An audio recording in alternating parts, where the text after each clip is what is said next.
Morning Show.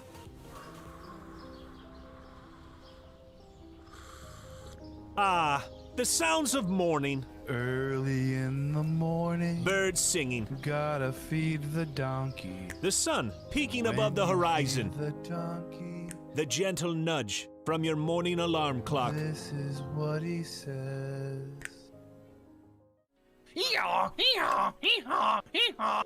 A subtle reminder that today is a new day. A new day for you to watch Gaming Morning Show. The show where you'll find science lessons. Says, when I bake bread, I give thousands of yeast organisms false hope by feeding them sugar before ruthlessly cooking them to death in an oven and eating their corpses. Wow. I thought you think about bread a whole new way. I thought you were about to say orgasms for a second there.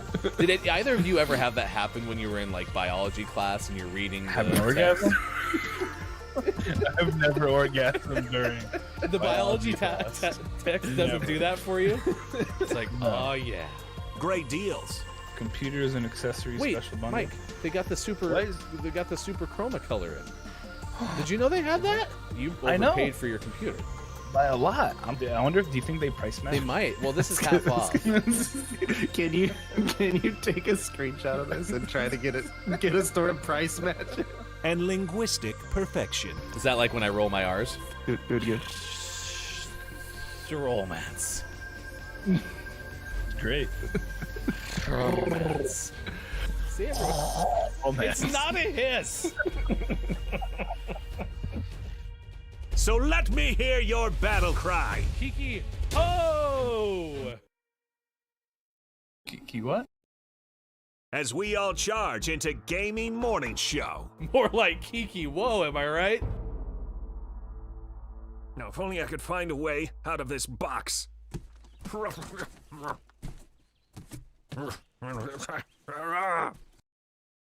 I'll catch up.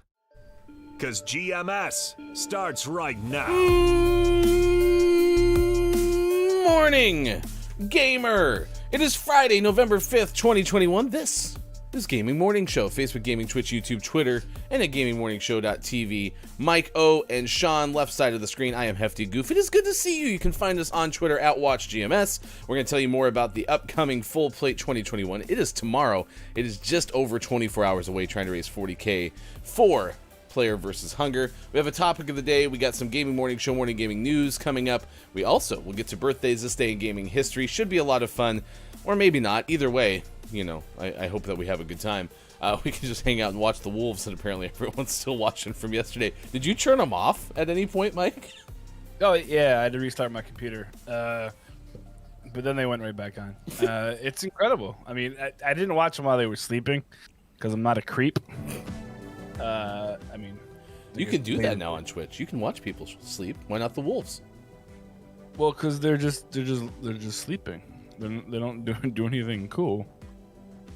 I'm watching you sleep. I mean, I do that sometimes to myself. But no, like right now they're eating, and it's kind of cool. They were just playing because one of them was like, "Don't touch my food," and then the other ones were like, "Let's just play then. That's fine." Yeah. But Kate's right. The white one is gorgeous. The sequel to Mike reads. Mike does voices. Those wolf voices. Yeah. Does Narrates voice the over voice the scan. wolf. Think they'd be upset if I just did that? Like I streamed their I think their we should. stream and just talked over it. That's fine, right? I think we should find out. That's what I think we should do. We should see if they're okay with it by doing it and asking later. Forgiveness, not permission, right? Exactly. I am JF Downs is here. Good morning on to you, Lady Kate is here as well. Kate Zade's watching the Wolves with you. Kiki Lowe checked in early, 43 past 5 o'clock. Get some sleep. My gosh, Kiki. Although it is well past noon in the UK. Sean, I'm tired. Not me. Oh, sure. Oh. Sure. Nope. Why are you tired? Just right out of bed, huh? We went to bed at 7 p.m. last night. Sure we did. Nice. Daddy's sleepy. Not like 12:30 a.m. That'd be absurd. I think the quote that they got from me as we pulled into whatever place at like 12:30 at night last night was, "It's been 13 hours since my bedtime." I was very tired. Yeah, checks out. Go to bed at noon, before noon. We went up to a concert in Portland. Andrea Bocelli is a pretty good singer, I guess. And we went. Tell up me there. you're old without telling me you're old. Mhm. Oh, boy, do we have Just some you proof wait. of that. Sean No, was looking around. It's kind of nuts just how old we can be. Well, we decided upon walking around the stadium, we're like, we should go to stuff like this more often. It makes me feel really young. Yep. I'm feeling pretty good about myself. We brought down the mean yesterday. It was for our father and mother-in-law, and they had a good time, and we had a good time, and we avoided some crises with ticketing, and we figured out how to sit close to each other, and it all worked out. We all had a good time, except. So, let's watch some wolves together for the next 3 hours, shall we?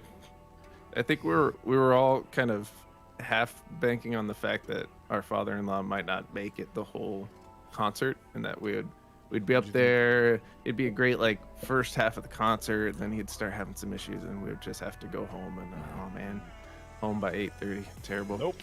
that didn't happen. No. It was a lot of fun. Andrea also did was fantastic. 4 encores. Yeah. Did you say 4? Felt like it. Yeah. Was it just because he couldn't figure out how to get off the stage? No, I mean he would go over to the stairs with his accompaniment, and then he'd turn around, and it was almost like it was a skit where it's like see how loud it was gonna be, and then he'd be like, okay, we'll do another one. Well, he's also performing with a full orchestra and full choir, so it's very obvious that they had so many things planned already. So. I also don't go to too many concerts, and I don't know how classical music contrasts to a Newfound Glory concert, which I think was my last concert 20 years ago. So I don't know how they work.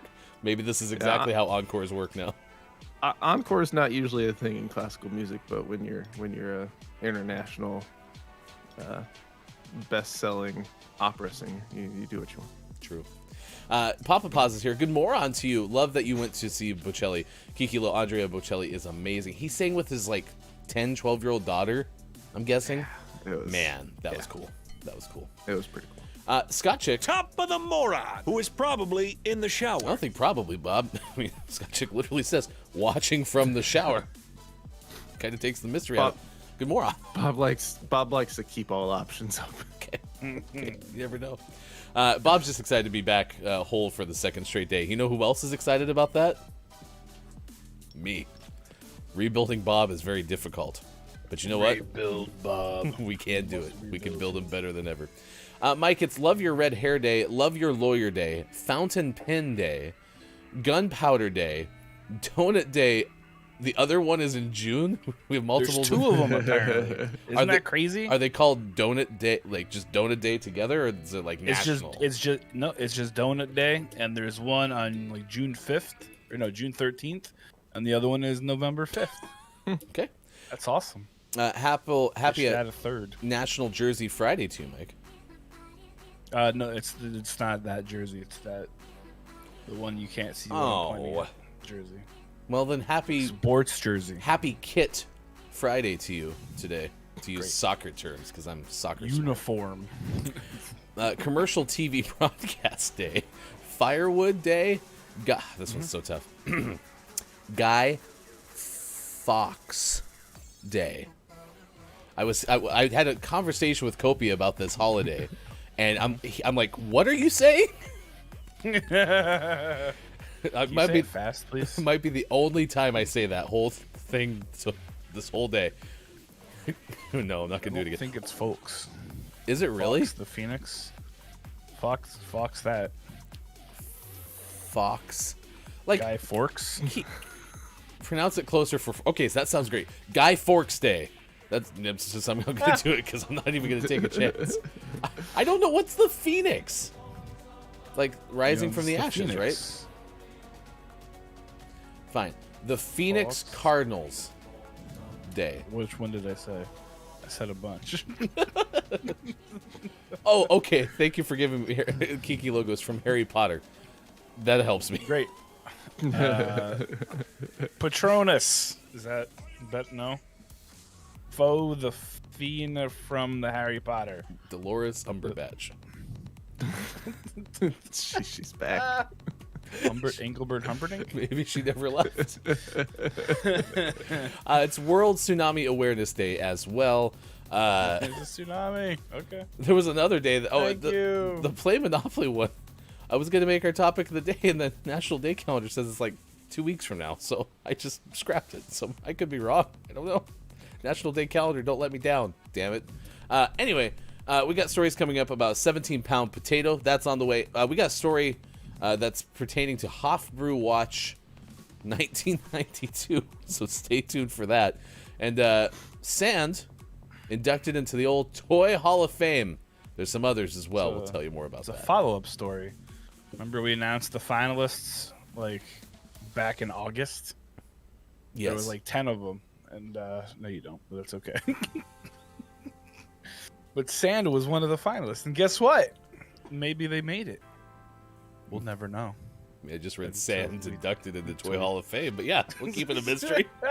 It's like Bob and Scott Chick in the shower, like Sand inducted into the Toy Hall of Fame. Probably. Who knows? Hopefully one of us. We'll never know. Lady K says, Faux the Phoenix from the Harry Potter, Ryan. Okay, that's not gonna help me, but thank you for trying. I really do appreciate it. Thank you for trying. You gotta roll the F. Yeah, Down says best if you can roll the F at the beginning. Okay, here we go. It is Guy Fawkes Day. Did you just throw up?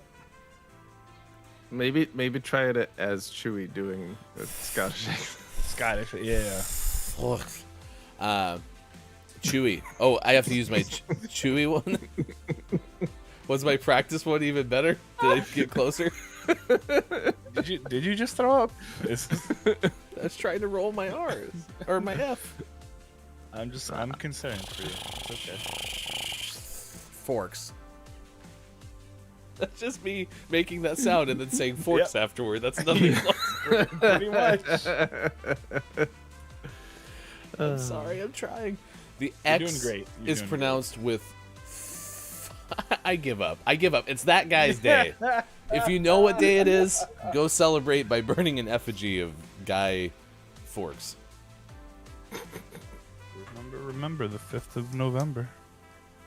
Oh yeah, that's today. It's the 5th of November, 2021. Yes, that's why it's Guy Fawkes Day. What a coincidence. Very tired. We're gonna make it though. I promise. Yeah, it was fun. Also, surprise. One of my most recent favorite movies was The Greatest Showman, and the woman who sang "Never Enough" performed impromptu. What? I mean, I'm sure she was scheduled, but The actress lady?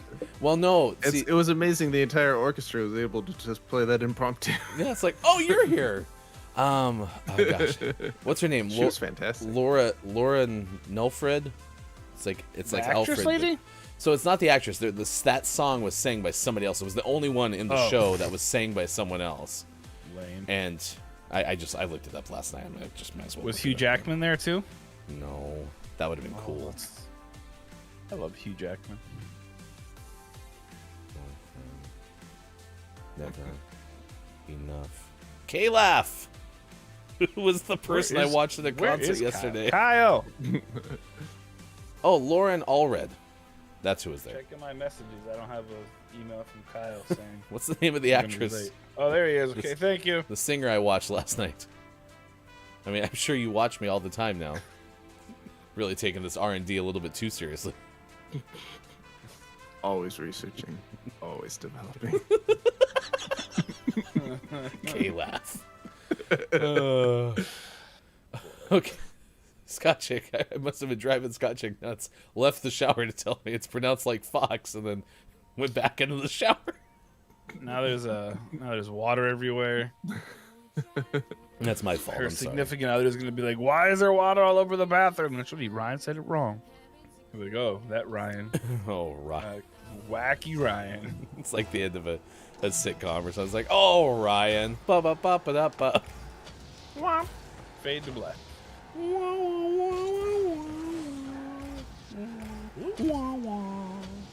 Hello.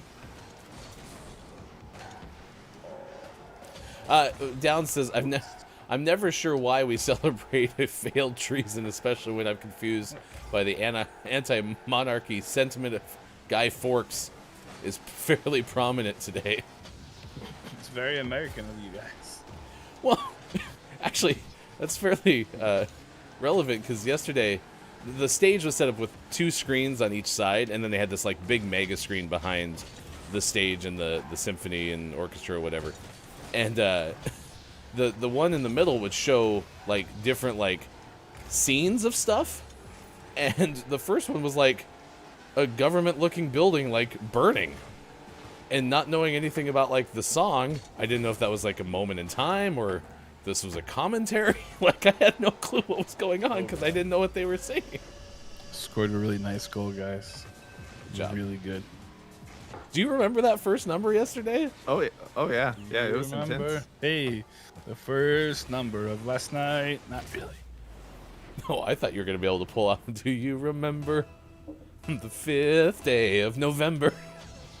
Because remember, 5th of... No, the guy's a terrorist. Sing a song about him? Ryan, that's just ridiculous. What are you doing?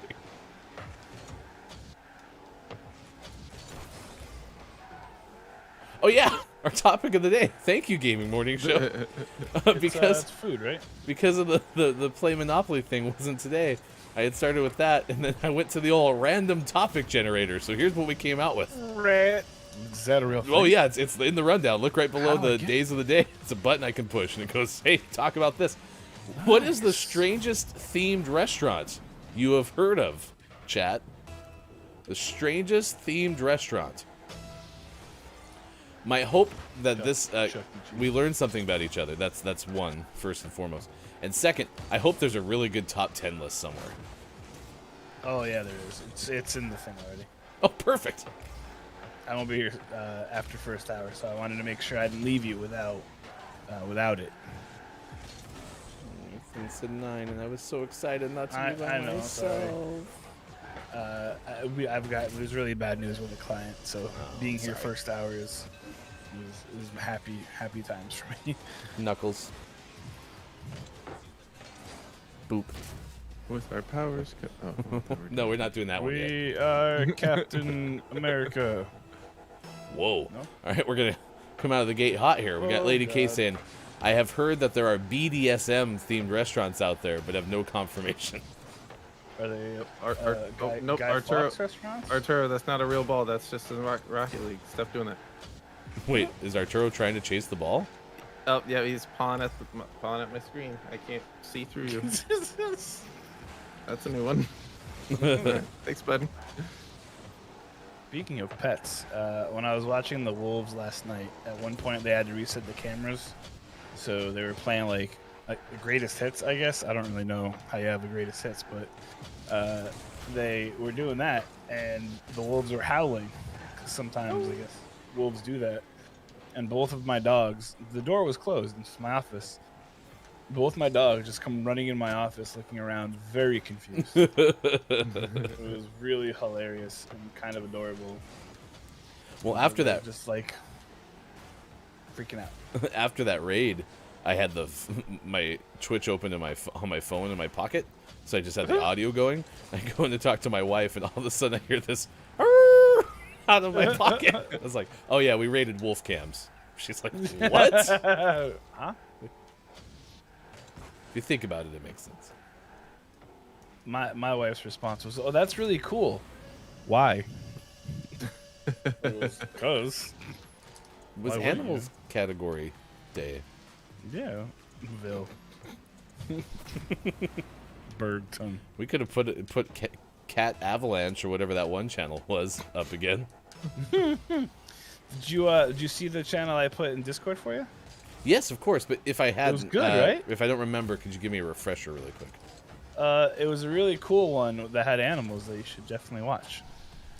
This seems like a trap. It's a trap. Okay, General Akbar.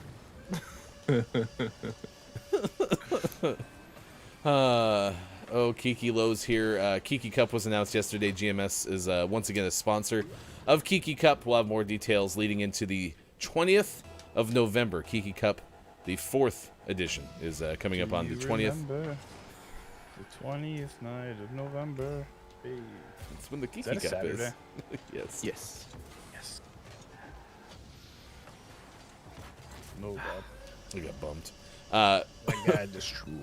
Registration should open today. Find out more at thekikicup.com.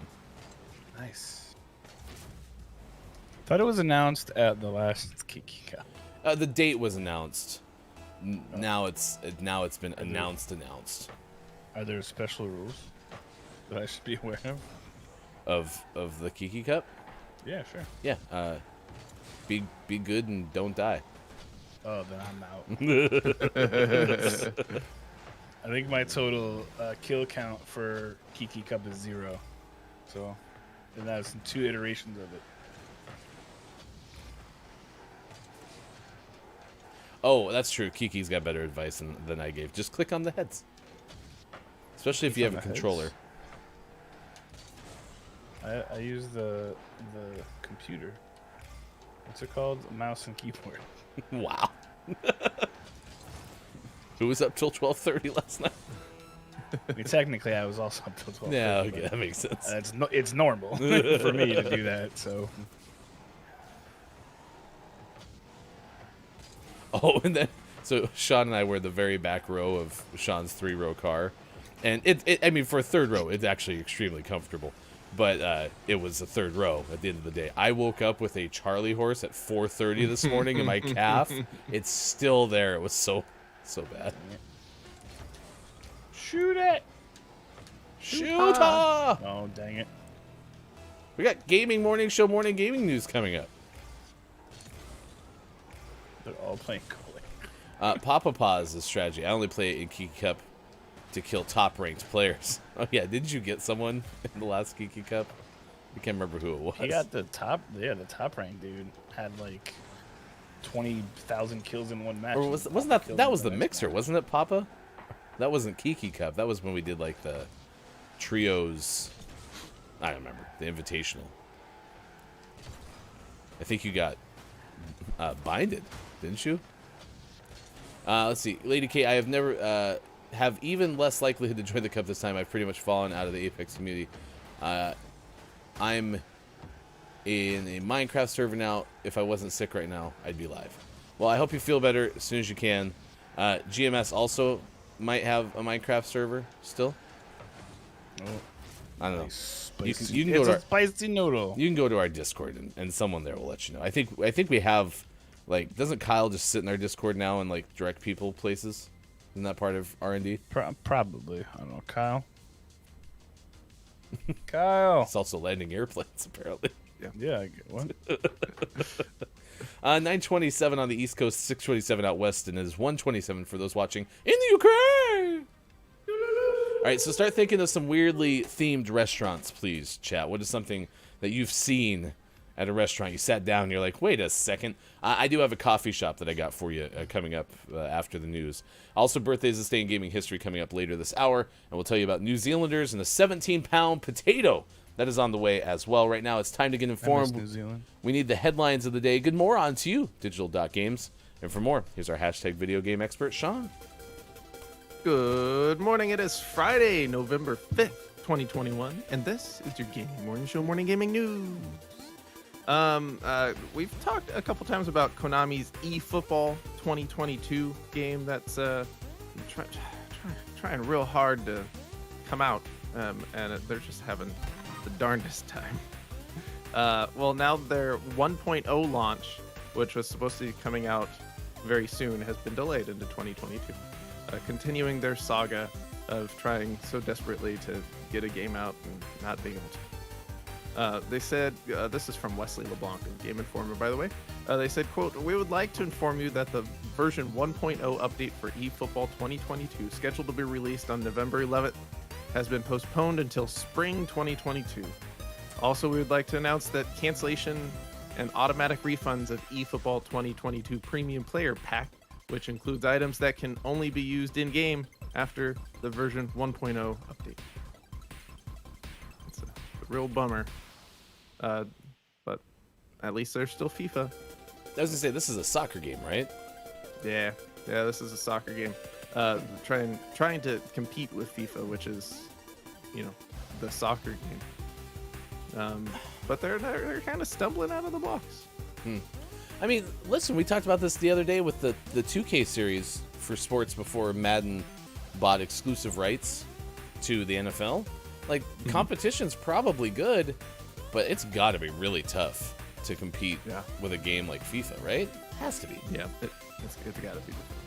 The thing about it though is that the FIFA community is growing so tiresome with EA, and literally, I mean, it's the Madden syndrome, right? Where they just put out the same old thing every year, kind of reskin it. I remember with Madden 2020, they didn't even change the Madden 19 sign that was on a bunch of the stadiums.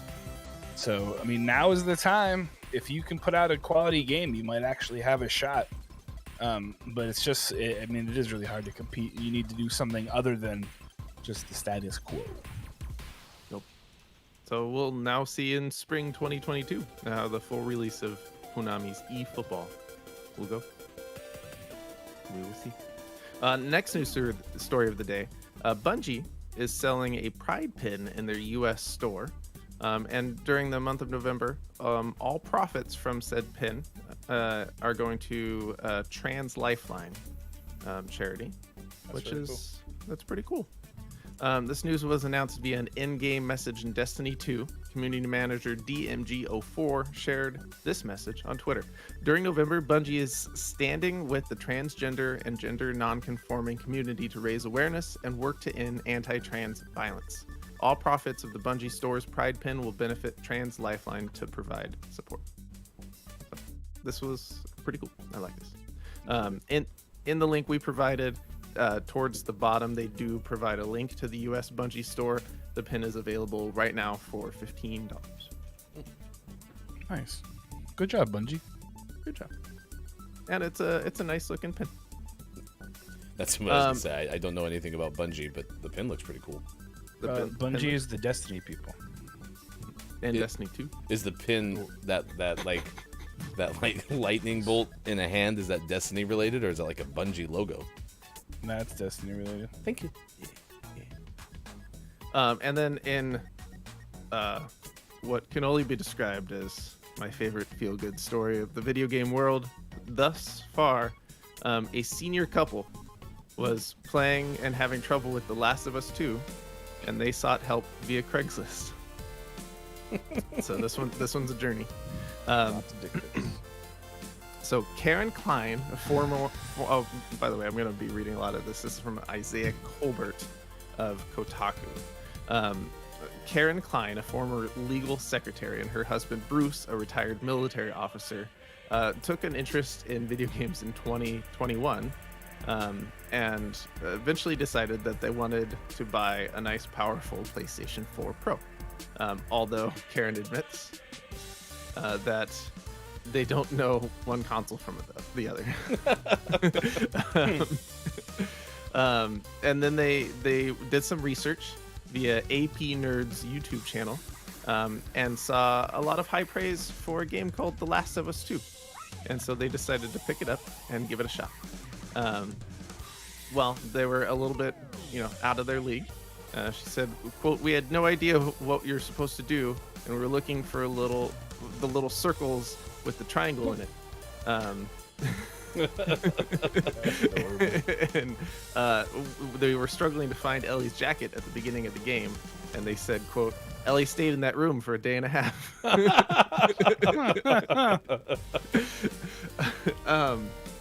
So they decided they were having a hard time, but were really enjoying trying to play this game. So they put an ad on Craigslist. They put an ad up that was basically like, "We're really enjoying this game, but we need some help. Will someone tutor us and teach us how to play this game?" And on Craigslist, most of their replies were, "Oh, you should find games that are more appropriate for beginners." But that's not the answer they were looking for. Eventually, the Craigslist post found its way to the r/PlayStation 4 subreddit, where it was screenshotted and spread like wildfire. And then all of a sudden, a lot of this community reached out to help. And then they finally found a gentleman goes by Weekend Feel on Reddit. He found their post and was nearby and decided to become their tutor. So Weekend Feel, after confirming he was vaccinated, went to Bruce and Karen's house twice a week with in-person sessions that would last 2 to 4 hours. Bruce says, quote, he hasn't gone crazy yet, so we're still doing this. So now he goes over and spends a few hours twice a week teaching them how to play The Last of Us 2 and helping them through more challenging points in the game. And this is fantastic. That's fun. That's so really much cool. So it has a happy ending. And there's a lot more details about their time together. And Bruce, being a retired military member, he has some trouble with some of the violence and stuff, but he has enjoyed the experience nonetheless. Fun. I mean, So good. way to bridge like a generational gap. Like that's kind of cool. It's so good. And I like how when people are like, maybe you should play something that's more appropriate for 80-year-olds who don't play games, they're like, no, Last of Us 2 or die. Get wrecked. And always last but never least, we finish off today's gaming morning show, morning gaming news with the world-renowned segment within a segment where we take a look at what is out today. We have Call of Duty Vanguard out on PlayStation 5, PlayStation 4, Xbox Series X, Xbox Series S, Xbox One, Switch, and PC. I jumped a line, not out on Switch. Don't buy it for your Switch. That's a rip-off. That's a fake game. Don't do that. Mobile Suit Gundam Battle Operation Code Fairy. It's out on PlayStation 5 and PlayStation 4. Air Stunt Racing is out on Switch. The Gardener and the Wild Vines is out on Switch. The Prince of Landis is out on Switch. Fast and the Furious Spy Racers Rise of Shifter with 1s and 3s in there is out on Switch. Inodia is out on Switch. Still Stand is out on Switch. Circa Infinity is out on Switch. Pixel Heroes Megabyte and Magic is out on Switch. Omnom Run is out on Switch. Emergency Driver Simulator is out on Switch. Let's Build a Zoo is out on PC. But your most prestigious award in Video Game Focus Morning Show is your favorite segment within a segment within a segment. Today's name of the morning goes to Destructivator SE out on Switch. Destructivator. Destructivator? It's intense. I feel like they let their kid pick that name. Like, we don't know what the name is. Hey, what do you think? The kid's like, Destructivator! Like, all right, that's fine. Or like they eavesdropped, overheard their kids say that, and they're like, genius! Like was playing with trucks or something. Smart. It's like, I'm the Destructivator. It's probably true. Could be. If nothing else, what is true is the name of the morning is Destructivator SE. It's a special edition of Destructivator out for Switch. You can find it by going to our Twitter at WatchGMS, and all you have to do is search for the hashtag. Hashtag GMS, name of the morning. And that's how you can find everything. Sean brings us this every single first hour of the show because Sean is the one that has the most gaming knowledge. From what kidney does Sean's gaming knowledge originate? Sean? Still the pancreas. Gotcha. Correction. It's in my... Sean's gaming knowledge actually originates from his pancreas, not his kidneys. Yep. It's good to clear the record on that. It's important. Yeah. I don't want to mislead people. Yeah. My integrity. Which pancreas, though, am I right? It's probably the left one. We got Gaming Morning Show, This Day in Gaming History and Birthdays coming up. We're asking you, topic of the day, what is the strangest themed restaurant you've been to?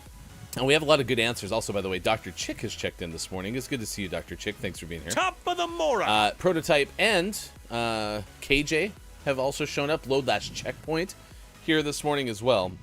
Here's some of the answers to this strange restaurant theme question that we had. One of them was Kate saying, I went to a North Korean restaurant, but I don't know if that is a theme. Down said, I went to a rainforest restaurant. It's odd, really, but I had a great time. So I thought of Rainforest Cafe right away. Mm-hmm. Me too. Yeah. Because It's the only one I could think of. it was a good experience. Yeah. But, like, you'll be sitting there, and all of a sudden it starts, like, misting on you. Because of, like, a monsoon. So there's that. Prototype said, it's not the strangest restaurant, but there's a spot called Dick's Last Resort. The waitstaff yells and makes fun of you. Quite funny. I'm in one of the seen commercials. those. It's on YouTube, too. What? That's really funny. So like I've heard of those where they like demean you. it's like it's intentional. Like you go there to get insulted. Yep. They're like, "What do you want, fatso?" Okay. Like, oh, okay. Wow, it's rough. I wrote down there's a coffee place near my house. They chose that their decor was creepy old vintage pictures decor, and so like everywhere you look, there's people staring at you in pictures with old clothes on, and it's terrifying. In the bathroom, particularly the men's room, you go in there and there's someone who stares at you while you pee. I don't like it. I really like Twin Peaks, and not because of the boobs, but because in the bathroom they have TVs by the urinal, so you can like watch the game while you're making a pee. And I'll be honest, I've definitely stood there longer than I needed to because something was on. Do you have a question? What's Twin Peaks? Oh, is that like, Is that a regional type place? maybe, I guess. See, I thought it originated like out west and came east, but I guess I was wrong. But it's like Hooters, but get it like Twin Peaks. Yeah, I was like wondering about a that. lady, but I but thought, yeah, they have the pictures or the TVs right above the urinal. That's awesome. I want one of those in my house. I thought it was like one of those places that was an homage to the popular TV show Twin Peaks. I was wrong. I mean, there were some Twin Peaks on the show, I guess. I've never watched it. Can't tell you. Prototype says stares at you, won't go, won't pee all night. Those glaring eyes, just hold my bladder hostage. It's not far off the description. I'm gonna go in the parking lot. I'll be right back. Do you have a porta potty, please? Sizz is here. Top of the moron to you. Good moron. Sizz wants to know, have you all heard of a restaurant, Dick's Last Resort? Okay. This place must be fairly popular, Sizz, because we just learned about that from Prototype. Have you been there? And then Scott Chick said, we've got a Jamaican-themed restaurant, but that's the only thing I can contribute to the topic of the day. Yeah. I mean, the Rainforest Cafe's fun, and that's about it. Yeah. I like Kate Zaid said, I went to a North Korean restaurant, but there wasn't really a theme. It's like, oh. Okay. Lady K said, I've been to Korean barbecue restaurants before, super nice and fun. KJ says, the Circus restaurant. Strange. Is that the one in Vegas? I've never been to Circus, so... all right, let's take a look at this New Zealand story. This comes from, well, the ground. It's about a potato. Ben Hooper, UPI, is the one that has the byline. New Zealanders find 17-pound potato in feral vegetable garden, Mike. Good day, mate. Well, it's not New Zealand. I know my friend Nate's not watching, but I like doing that to him because he gets mad. It's funny. A New Zealand couple said they were cleaning out their vegetable garden when they found a massive potato that weighed more than 17 pounds and might be a new world record. Colin and Donna Craig Brown said they initially weren't even sure of what they had discovered until a few inches of dirt in their Waikato garden. I said to Donna, this must be one of those white Camara that we grew. Colin Craig Brown told stuff.co.nz because some of them just grew massive here. Craig Brown said it only after he stabbed at it with a fork that he discovered the item was a potato. Ow, a potato is what it said when he stabbed it. I said to Donna, it's a potato. And she went, no. I said, yeah, it is. He recalled the News Hub, the sister company of the other hub. The couple said the potato, which must have been growing in their garden for a couple years before it being discovered, weighed 17.4 pounds. The couple applied to have the potato, which they dubbed Doug, recognized as the world's largest by Guinness World Records. Current record holder is an 11-pound spud grown by British gardener Peter Glazebrook in 2011. Colin Craig Brown admitted the home's garden can sometimes get a bit feral. There are some parts of the garden you need to pack a lunch and advise your next of kin before heading into. I don't think that's the potato, Sean. That looks a little too big.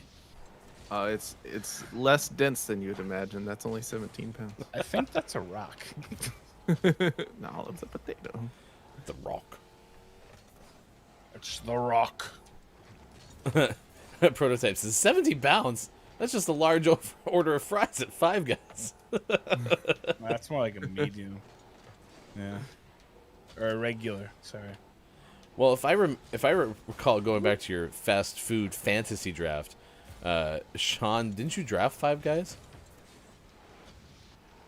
I don't think so. I don't. Anyway, I thought you had the comment believe of that any was your place that burger puts place. like a bunch of French fries in the top of your bag is okay with me.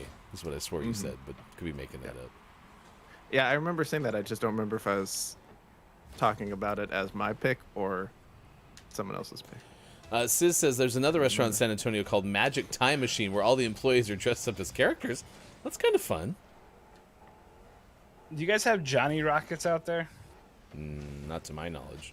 So it's like it's a restaurant that's themed like the 50s, and everyone wears like old 50s get-ups, and they like if you play a certain song on the jukebox, they like get up and dance and stuff, and do like the whatever 50s dances were. Nice. We're talking This like was the poodle most skirts and chaotic stuff. goal ever. Yeah. I'm looking it up right now. Well, the waitress, not the wait. What is it called? The head lady, the hostess, wears a poodle skirt and stuff. But most of the employees wear like black slacks with a white shirt, with a black apron, with like one of those funny old hats. That you can get a steak and shake for your kids. Dr. Chick says Johnny Rockets. Yes, it's pretty okay. Yes, we can go to Auburn, Washington. That's the closest one to us. It's a mere 3 hours, 30 minutes away, and we will be at a Johnny Food's Rockets. not that good, but it's just kind of it is. The experience was neat, but My early candidate for takeaway that's pretty okay. It's Mike's hung out at the bathroom urinal with the TV a little bit longer than Mike's had to. Longer than what was necessary. hey, sometimes those at bats get long, you know. You're like, I gotta use the bathroom, and all of a sudden it's the 12 pitch at bat. You're like, damn it! Are you okay? Yeah, I'm fine. It was- They send Everything people come out? in- No, it was fine. Oh my gosh, they send people in there. That'd be funny. We got a fun fact from Lady K coming up after this. We also have birthdays this day in gaming history. So if you have a birthday to celebrate with us, please let us know, and we will celebrate with you. Oh gosh. Next hour, list of the day and sports Okay. as well. Nice work though, chat, because we just grabbed the random topic generator for this, and you've at least brought some content for the first hour. We appreciate that. In Missouri, there was a place called the Roadkill Cafe, I've been and there. some of the stuff on their menu was legit roadkill. Oh god, I did it again. I did it again. What? Prototype says, I almost forgot. I went to a pop-up restaurant that was Golden Girls themed with coffee and pictures of the What? staff. That's really cool. Nice. That's incredible. Where was this Prototype? Because I like to go there, please. Or can I Google it? If it's a pop-up one, maybe they just like drive around the country and spread the love of B. Arthur. I just hope that like they greet you and like, or maybe when you're leaving, they'd be like, all right, thanks for coming and thanks for being a friend. Like they have to sing the song. Like they have to do the whole thing every time someone leaves. Yeah, we have some friends here that one of them's obsessed with the Golden Girls. Like it's part of the decor of the, master bedroom. Like they have pictures of Golden Girls. That's weird. Not gonna lie. They really like it. That's a little much for me. Houston, it was Kate Zaid, Kasogo. It's open and well, it was. Go find it. We should put Gray on it, and he'll make the trip for it. Is Gray Golden Girls obsessed? No, but he likes weird things. So We need to make Gray our on-the-ground correspondent and send him to Dick's Last Resort. you might like it. You never know. It might be what he's into. Yeah, talk mean to me. Tell me I'm fat. See, Tell me I'm gonna have a heart attack. why do they have to go with body image? That sucks. Can't they just like insult Well, and that's like they're your just bad like shave? rude and jerks. So, but it's like the thing. Like, Ugh. that's That sounds and awful. It's always packed. I don't get it.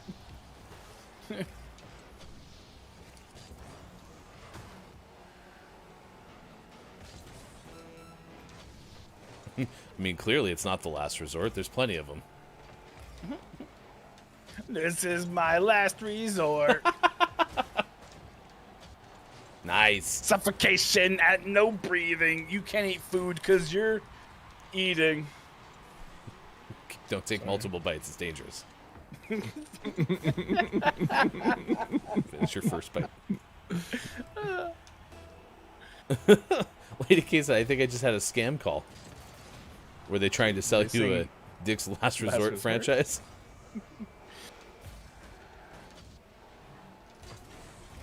I tried.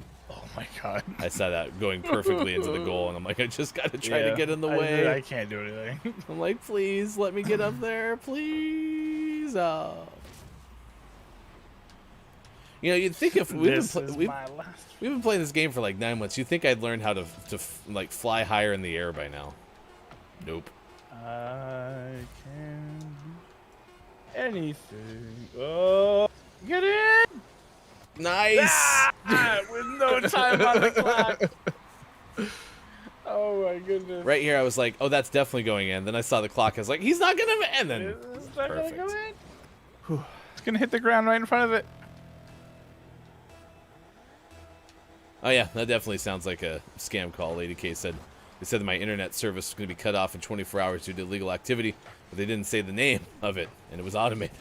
It's like when I get those calls where it's like, we're trying to reach you about your federal student loans. It's like, well, they're not active, so. Suckers. I prefer the ones about like the FBI. The FBI is coming to get you, but if you pay $300, like I don't think that's how they work. I mean, maybe it is. Maybe it's now a for-profit organization. I mean, Mike, have you ever been picked up by the FBI? Not that I'm aware of. Then how would you? No, I'm just kidding. I mean, there was that one time that guy strip searched me, but I thought that was on the up and up. He was very nice. He warmed his hands and everything. Speaking of odd restaurants. He said, "What would you like for dinner?" And I said, "I don't know. What do you got?" And he's like, "Take off your pants." And I was like, "All right, sounds reasonable." I don't want to judge too soon. That's how they determine what you want for dinner. They do a cavity search. Good news, you're eligible for our steak.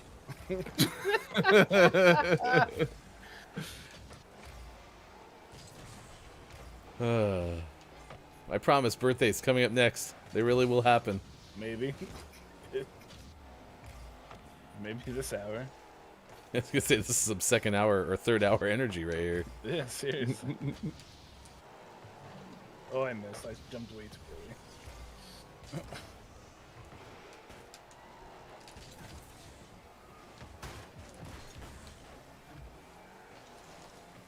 Nope.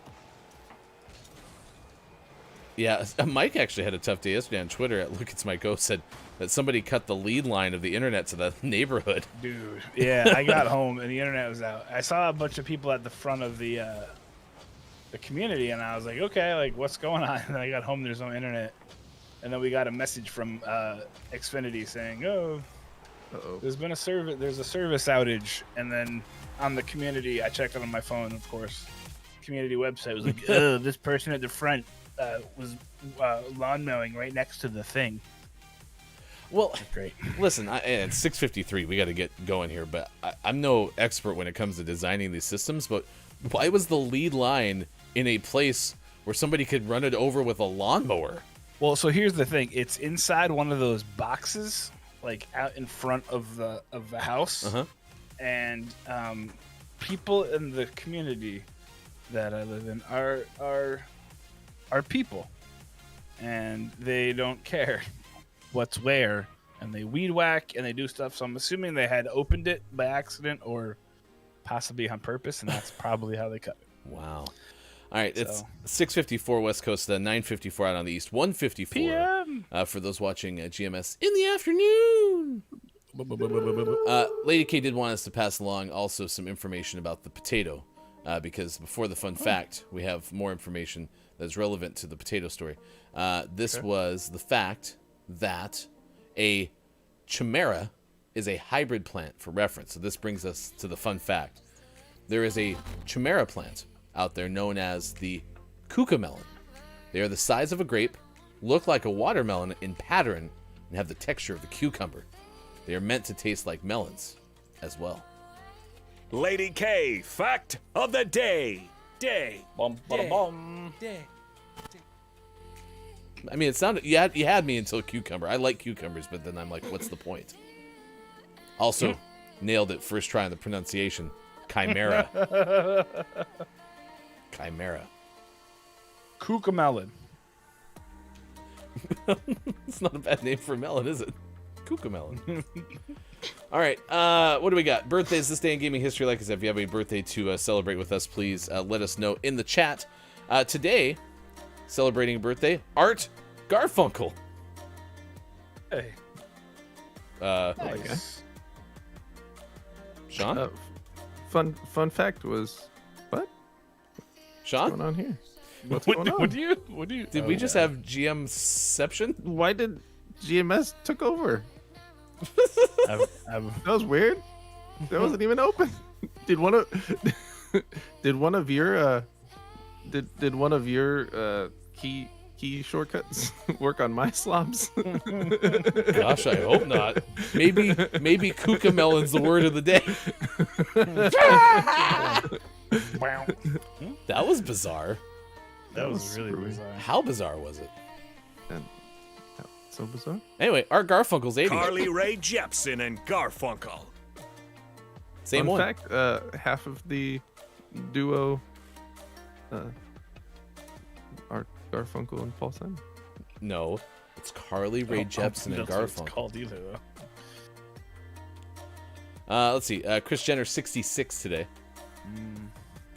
It's always fun to celebrate people who got famous because who they married. You said that very softly. I hate the Kardashian family. Wow. Get wrecked, Kardashians. Robert Patrick's been in everything and turns to 63 today. However, you can't see his picture. You're not That's- allowed to have his I picture.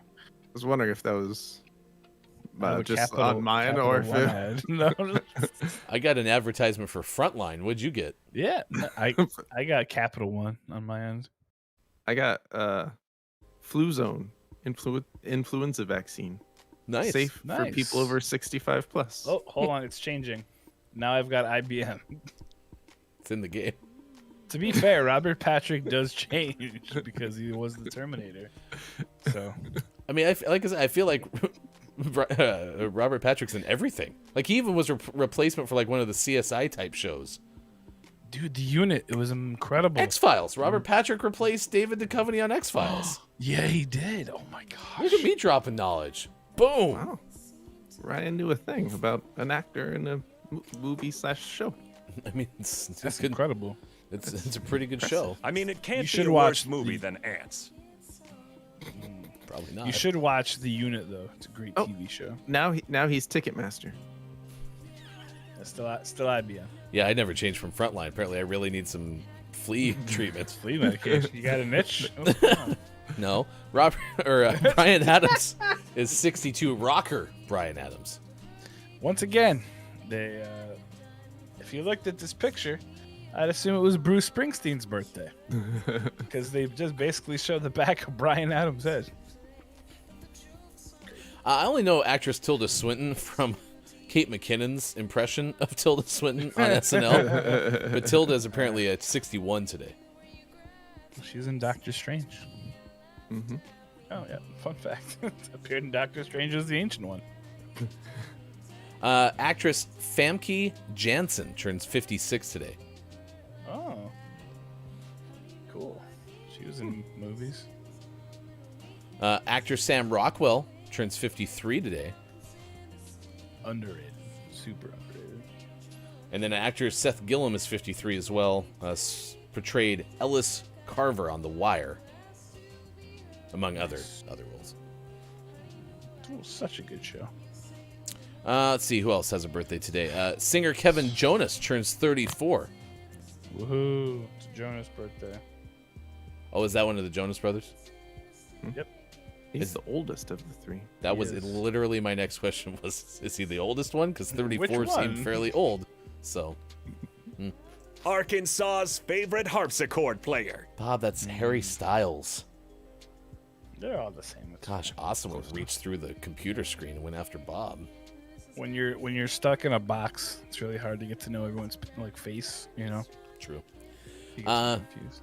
NFL's soon-to-be free agent Odell Beckham Jr. is 29 today. What a waste. Released on your birthday. Rough.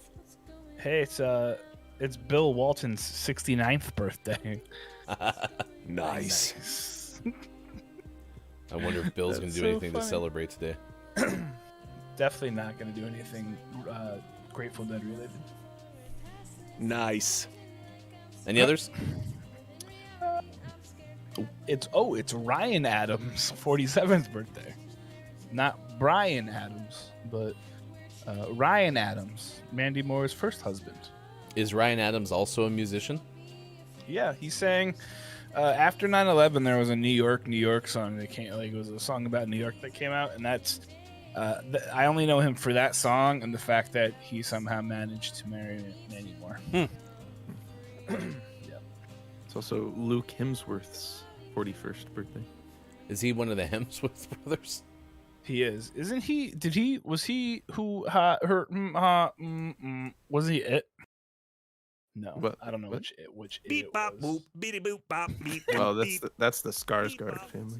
Oh, I get him. The other family of like 15 brothers that are all Yeah. actors. Wait, one of the Skarsgårds played Pennywise? Yep. Eric is very attractive. Who? Eric, isn't it Eric Skar? No, Eric, isn't that his character's name? From True Blood? Yep. Caleb! I need a Skarsgård that was in True Blood, please. Caleb, which is the sexy one from whatever Ryan just said? Let's go to This Day in Gaming History. We have two from before 1995. Let's play Lawsuit or Not Lawsuit with Sports.Gaming. 1991, Sean. Not a lawsuit. Not a lawsuit. Lock that answer in, okay? Beady boop, beady boop. Ding. Mayor Tom Bradley of Los Angeles officially declares the day Nintendo Fun Day. Fondue? So you're correct. Not a lawsuit. Correct. 1991, Sean. Also, that's the same one, right? Same year? Yeah, same year. Correct. Still not a lawsuit. They would have put the lawsuit first, for sure. Ding. 1991, Mayor Xavier Suarez of Miami, Florida officially declares the day Nintendo Fun Day. Oh boy. And this was before the Correct. time of Twitter, where like one of them would have done it just to be a wiener. Like, oh, he did it. Like, quick, everyone, put it together. Like, they had no idea. They would have had to wait till see the newspaper the next day. Well, we got West Coast and East Coast. Mm-hmm. Oh, it looks like we had one more. Sorry. 1991, Sean. Not a lawsuit. You're going to lock that one in too? Okay. Ding. That dog that was a mayor of a town officially declared the day Nintendo Fun Day. Can't remember where it was, but definitely did I it. don't believe you. Okay, you could look it up. In 1997, Sony releases Crash Bandicoot 2 for PlayStation. Man, they really have like similar release schedules, don't they? Wasn't Crash like 2 days ago?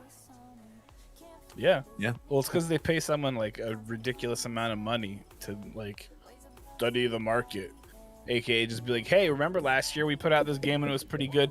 Let's just do it again. Let's same time, same date. Last year when we put out this game, it sold, so you should do it again. Rinse and repeat. Just do it right now. 98 in San Francisco, Sega holds a Gamers Day to show the press the Dreamcast video game system prior to its launch in Japan. They also named it, declared it Nintendo Fun Day that day as well. For Sega. Nice. Apparently, Guy Fawkes Day was the day to release lots of fun Guy things. Forks. 2003, Koei? K-O-E-I? Koei? Releases Dynasty Warriors 4 Extreme Legends for PlayStation 2. I love Dynasty Warriors. Koei? Maybe? Sure, we'll go with Koei. And in I like Koi. 2007, Activision put out Call of It's Duty on me, 4, Koi. Modern Warfare, PlayStation 3, and Xbox 360. Spent a lot of time on that. I actually got a PlayStation 3 to play a Call of Duty game with friends in college, but I think it was before 2007. It might have been around that time. I'll have to look. Maybe I kept the receipts. Who knows? All right, next hour, I'll tell you about a top 10 list. Woof! Top 10 weirdest restaurants that actually exist in the world that you should probably go and eat at, but you don't have to because international travel is expensive and you have to be on an airplane, which isn't fun because, you know, crashes and stuff, but you can take a boat, I guess. What it says in the title of the thing. Seems like they could have condensed that down a little bit, but I'm not a headline writer. I won't judge. It was much longer. I actually paraphrased it. Oh, thank you for doing that. It's helpful. No problem.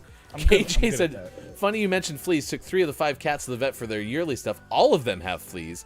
Even with a consistent monthly treatment med application. According to the vet, fleas are very bad this year in the PNW. We did an intense flea treatment. That one, Earth, No, for say the it. win. Say it. Say it. Diatomaceous. It's close enough. Diatomaceous. It's been a while since we've had a double mispronunciation counter day. So, KJ, I would like to present you with a reasonable explanation for your fleas. You have pet cats. Your cats just wanted a pet, so they got some fleas.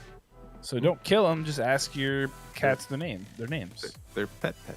Yeah, say, hey, kitty, which fleas are those? And be like, this one is Doug. This one is also Doug. The potato? And Doug. And Doug. And Doug. And Bill. And Doug. Wait, no. Is that one Doug or is that one Doug? Oh, crap. I'm going to start over again. Doug.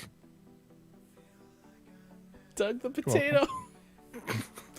All right, I'll be back by myself. Mike and Sean have to go. Second hour on the way. Topic of the day. We've told you. Strange restaurants, so we'll have a top 10 list for you. Also, sports next hour. Facebook Gaming, Twitch, YouTube, Twitter, and at GamingMorningShow.tv.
sleeping alone, that you can't decide.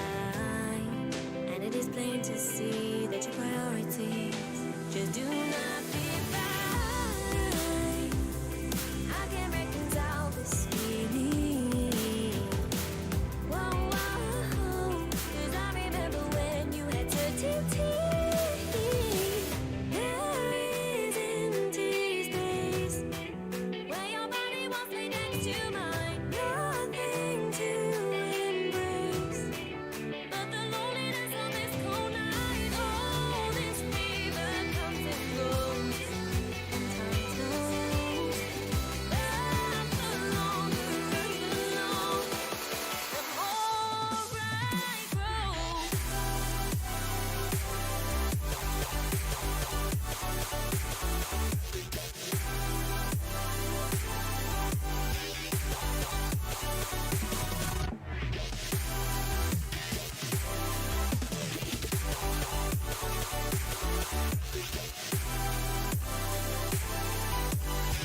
A fan of Hildart Duff and Harry Clarence Styles coming up on Gaming Morning Show. List of the day and sports. Find GMS on Facebook Gaming, Twitch, YouTube, and GamingMorningshow.tv. And become a Patreon. Go to gms.watch and click on where to find GMS. Thank you for your support of GMS. Time for hour number 2, right now. Morning, gamer. Thanks for being here. It's Friday, November 5th, 2021. I am Hefty Goof. We are on Facebook Gaming, Twitch, YouTube, Twitter, and at GamingMorningshow.tv. Sorry, Hofbrew, I don't have the name of the song, but I did link to all of the sources we use, other than we do also have songs from Kathleen L., or at least the acoustic version of Nervous, which you can find streaming right now on Spotify. Last report from good friend and Kathleen L. correspondent, Look, It's Mike O, over like 150,000 Spotify streams or something for that song, Nervous. Former guest of 5 Questions GMS. So if you've missed Kathleen's appearance, go to your YouTube page, youtube.com/gamingmorningshow. It's great to see so many great folks already with us this morning. Sizz is here. Kate Zaid as well. Quiet I Am Gaming. Top of the Mora. Kiki Lowe's been hanging out with us this morning. KJ as well. S3 Prototype. Kajito, good moron. Good Mora. I don't think I ever said hi to you last hour, and I'll get to your answer to our topic of the day. Thank you for being here. There's so many more who are here. This one, though, is an important special shout-out because Scott Chick's been with us since the morning as well. A warm welcome to our deputy cat petter, Scott Chick. Here you go. Who's got the cutest pet on the internet? I have this one, so cute. So that's a little Arturo for you, Scott Chick. I got a chance to show my daughter when The Greatest Showman came out. We really liked the movie. I'm by no means, advocating that P.T. Barnum was a good person, but the movie, almost if you pretend it's a work of fiction, was a fun movie because I like Hugh Jackman a lot, and then the songs were great. So it was a good memory for me and my family, and especially my daughter. And so when Lauren Alred was at the Andrea Bocelli concert yesterday that we went to and sang Never Enough, I filmed the whole thing. Don't tell anyone. I don't think we were supposed to film. But I really wanted to show my daughter because I wish she had been there. It was really fun because we went, our in-laws invited us to go, and my father-in-law is battling dementia, so mother-in-law thought it'd be a fun thing because apparently father-in-law used to be really into Andrea Bocelli. In fact, one of my first memories hanging out with my wife before we were together, we were just going for a drive in her hometown, and she was playing CDs, and she's like, "Have you ever heard Andrea Bocelli?" And I'm like, "No." And I remembered the song that she played, and I'm by no means musically inclined nor into Andrea Bocelli, but I remember that song, and that was the first encore yesterday. Was the song that my wife had shown me. So it was a fun night. Also had a great usher who helped solve a problem because the seats that we had, we thought we could put the wheelchair there. Turns out we couldn't, so we had to move 2 of the 6 tickets over to another section. But part of the whole thing was to allow Sean and my wives, the sisters, to have a chance to be near their dad, because this is maybe one of the last things we get to do. And the crew, we had to ask some questions and You know, say I talked to so-and-so, and so-and-so said we were able to sit in a section next to them as well. And so we have some cool pictures of them watching the concert together, which was neat. So we got some group pictures. It was just an all-around fun night, and I'm happy we went. Yeah, and then the Lauren Alred thing on top of that is a bonus. KJ says, "Oh, that's so cool." Says, goes, "Excuse me, Mr. FBI." I mean, let me clarify. I did not record the whole thing. Actually, that would be illegal or a violation of terms and service, and I wouldn't do that. So I think that says that puts me in the clear, right? Don't have to worry about anything at this point now. Coming up, we have a top 10 list for you. It's about our topic of the day. We're asking you, chat, what is one of the strangest themed restaurants you've ever been able to go to? I brought up a coffee shop here where I live that has like the old-timey pictures. Yeah. I don't really like peeing with somebody who looks like they could be like in a haunted movie, like a picture in a haunted movie, like where the eyes follow you and stuff. No, not a big fan of that. So, I'm not a big fan. KJ said, "I'm so glad you were able to have that time to create a memory together." Yes, and like Sean said, I'm exhausted. I maybe slept 4 hours last night. Because trust me, I'm not the first person to sign up for a let's be out till midnight on a Thursday. I mean, I would, and I have, but it's not usually my first go-to, knowing I have to get up to do the show. But again, it was a special event, and we had anticipated that maybe it wouldn't go very well for our dad-in-law. You know, had to go home, you know, wasn't enjoying it, whatever the case may be. And so when he made it the whole concert, seemed to enjoy himself, it was kind of fun. So definitely worth it. Sleep, the precious commodity. Oh yeah. So yeah, I'm not like, I think I mentioned this in the first hour. You know, peeing in front of the picture that looks like it's watching you is not fun. I'd pass. But we've learned a lot about other places. Like apparently there's a restaurant chain called Dick's Last Resort, and that's one where they just apparently insult you the whole time. I can't imagine what's fun about that, but it's something that apparently happens. So multiple people, Sis and someone else, I can't remember, forgive me, brought it up. Oh, it's Prototype, I think. Prototype brought it up. It's good to see you, Prototype. It's been far too long. Sis, thank you for being here so much as of late. Quiet, of course, and KJ here almost daily. So thank you so much for hanging out with us this morning. Quiet says, "That's when I just lock eyes on it. Assert my dominance." I don't know. I don't know if you want to sit there and look at it and then like have it actually move. That'd be kind of a bummer. We did it! I mean, like staring at you and all of a sudden you're just like, you saw that move, right? I'm talking to myself. I'm the only one in this restroom. And listen, I actually prefer single seaters, to be honest with you. Like a bathroom at a establishment that I can lock the door and be by myself in. I don't have to share it with other people because I'm not a big fan of public restrooms. But that's one where I wish like it was a multiple staller. And you can be like, "Hey, can someone go to the bathroom with me, please?" That'd be great. Terrifying. Top of the moron to you, Brendan _TTV. Good moron. We watched a very little bit of your stream on the way up to the Andrea Bocelli concert yesterday. Sean and I were in the back seat of the 3-row SUV that Sean owns. And it was, again, for as far as third rows go, pretty okay. But I have a Charlie horse in my right calf still from being back there. I fell asleep on the way home, not surprisingly. And I'm sure that had something to do with it. Prototype says, "I start questioning things with those looking eyes in the urinal and the toilet flushes for you, and it's a manual flush." Yeah, just oof. Yeah, that'd be a little creepy. And I don't typically get too creeped out by like in-person paranormal, but just old-timey photos, just not the ambiance that I want to kind of start with, especially in like an everyday setting. It'd be different if like we were going out looking for something like that, but not just when I'm at like the local coffee shop. Quiet says, "Okay, can we talk real quick about a pet peeve of mine? Why do guys seem to not lock the stall if they're just going pee, like especially at sporting events. I do not want to walk in on you. I am guilty of that. I apologize, Quiet. I do use stalls primarily. I don't like the trough. Not a big fan. I don't like non-walled urinals. Not a fan. But I will walk in. But I also am a man of size, and so I just kind of have this feeling that if I don't lock it, all you're going to do is push the door into my back, and that's probably not going to be that big of a deal. But hearing that bothers you and not having heard that before, I'll take that under consideration. Thank you for sharing your pet peeve, Quiet.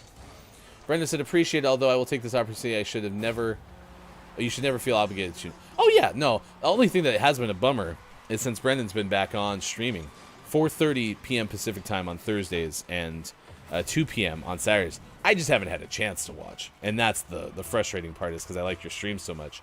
I wish I could be able to do it.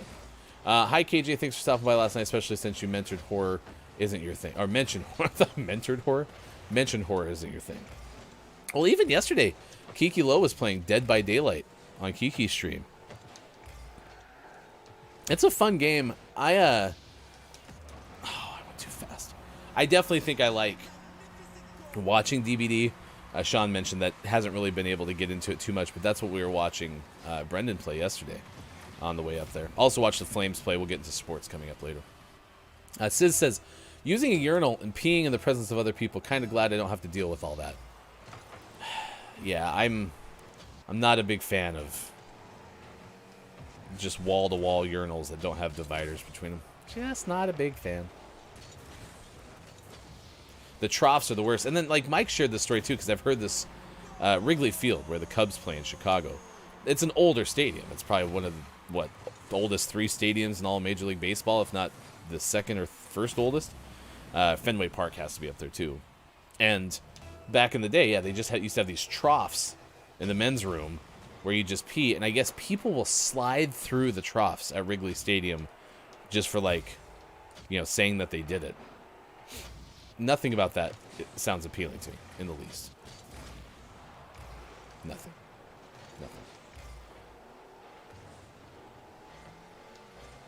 Oh, yeah. Brendan _TTV taught us how to play Dead by Daylight during the GMS Halloween event last week. And it was super fun. Was that last week? Was that just last week? Holy cow. That feels like a month ago. Quiet said, I saw a game at Wrigley and just a tour of Fenway on a train trip across America did back in 2019. You know, when life was simpler, excuse me. Sis says, I love watching DBD. I feel like I'd enjoy playing it, but I'm slow to pick up on games like that. And K-Laugh said, you're already there to watch the Cubs.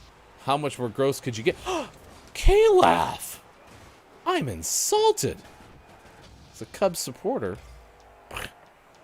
Insulted. Yeah, we took a trip. I grew up in Montana, and we took a trip to, the East Coast for kind of your Washington, D.C. stuff. You know, we did the history trail. What's the Freedom Trail, I think, in Boston. So we did all those things. We got to Fenway Park, and it was the off season. It was March, maybe early April, so they hadn't started playing, or they were getting prepared to play, something like that. And we got to Fenway, and the garage doors, they have these big garage doors on the outside of Fenway. They were open. And being a person who's never been afraid to try to ask for something that would be kind of fun, I walked up to the person. I was like, hey, we're from Montana, because we had a big charter bus. We'll never see this place again, is what I remember saying, which, honestly, for a lot of us who were on that trip, that's probably true. Could we just go inside and take a look around? And this grounds crew member, gave us the heads up and let us go in and take a look around. We were able to go behind home plate, kind of walk away around Fenway Park. And one of my favorite things, I'm a pretty big sports fan, as I'm sure you've heard me talk about, is going to especially empty football stadiums. Big soccer stadiums would be the same thing. I am just not mechanically inclined. I don't have an engineering instinct in my brain. So seeing the fact that you can build a football stadium that doesn't fall down baffles me. It's almost as marveled as I am at bridges. Bridges just trip me out. I drive over some of these cool bridges in Oregon, and I'm just like, how does this stay up? It shouldn't. right? Doesn't make any sense. And so going to empty stadiums is one of my favorite things to do. So, yeah, boo the Downs.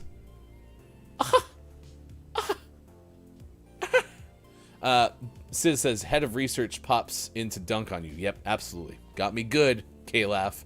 Hurts a little bit. Brendan says, if you are curious about the game, I love getting people into it. You can ask me questions anytime. I'm always down for recs and advice. Absolutely. And please all, anytime you do want to try to connect with people to play games, if you met them on our show, maybe you saw them on someone else's show and you notice they're in our Discord, connect through the Discord. That's absolutely a great way to go. Quiet. Yeah, Fenway and Wrigley are our 1-2 oldest parks. Fenway opened in April 1912. And then you had, 5 days after the sinking of the Titanic, Wrigley opened in April of 1914. Yeah, so I watched the game in both. We ended up going back to Fenway as part of when I turned 30, we did 7 baseball parks in 8 days, and then also got into the NFL draft, which was another, like, just asking and trying to make it happen kind of thing. It was super fun, and Fenway was our last stop, and it was really neat. Those seats are super small, because again, it's a man of size. Sis says bridges are cracked. Hopefully not. I'm sure they do, but I bet the engineering's taking account for that. So, all right, we got a whole bunch of other stuff to talk about. Ooh, Orioles fan, K-Laugh. I love Camden Yards. We did PNC Park in Pittsburgh and Camden Yards in Baltimore. Those are my 2 favorite parks that we stopped by the whole time. PNC Park downtown Pittsburgh is beautiful. Both great sightlines, really good food. And the game day atmosphere down at Camden Yards in Baltimore, amazing. All right, we got stories coming up. We're going to tell you a Hofbrew Watch 1992. This is about a bear and an unlocked car. We have that story coming up very shortly. Right now, let's give you our top 10 list on this topic of the day, which centralizes around strangest themed restaurants you've heard of. Like I said, the Rainforest Cafe is an odd premise for a restaurant. It wasn't odd to be at, but it was kind of odd when like the rain started coming down. Like they had like a little monsoon scheduled, and you'd hear like the lightning and the thunder. You'd see the lightning, hear the thunder, and that was kind of cool. The food was fine. I mean, it's just like any of those restaurants, kind of akin to like a Planet Hollywood or something like that. All right, this is a top 10 list, top 10 weirdest restaurants that actually exist in the world. Okay, so these are important to distinctions, that these actually exist. They're not made up. That you probably should go and eat at, but you don't have to because international travel is expensive and you have to be in an airplane, which isn't fun because, you know, crashes and stuff, but you could take a boat, I guess. It was written on tourtravelsworld.com. I will give Mike this. Mike has a impressive ability to find the most random of top 10 websites. Top 10. Let's start with this. You can get dinner in the sky. What? 0. This is in Canada. Actually, I love this idea. So they have a novelty mobile-based restaurant in Belgium. Now, again, this is Dinner in the Sky, Canada, and then it references Belgium. So please tell me that this is a city or neighborhood that I should know about. It's secretly sticking 160 feet in the air. You know, in the Portland area and in Bend, Oregon, too, Central Oregon, they have these like beer bike things where there's a bartender in the center, and then you have people on the perimeter, but you pedal the whole time that you're having beverages, and then someone steers this like beer bike thing. It's like a tandem bicycle on steroids, but has a bar on it. This sounds like the same kind of concept. Dining chairs, table, waitstaff, everything you need, but 160 feet in the air. It's called Dinner in the Sky. And it's now available limited periods of time, including a place like Montreal. So maybe that's where it was. So maybe it started in Belgium, got over to Montreal. 9. This is what this next one says. Cabbage and condoms in Thailand.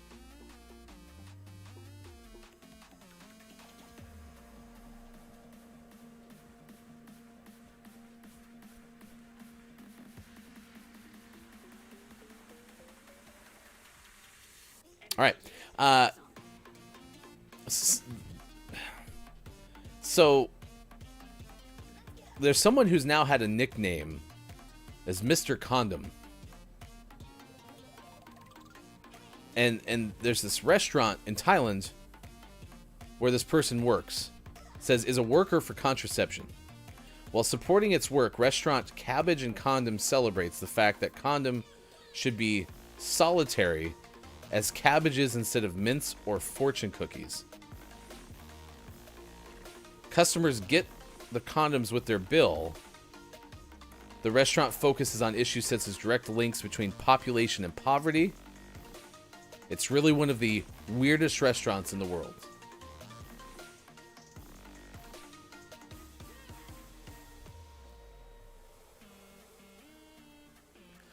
I still don't know.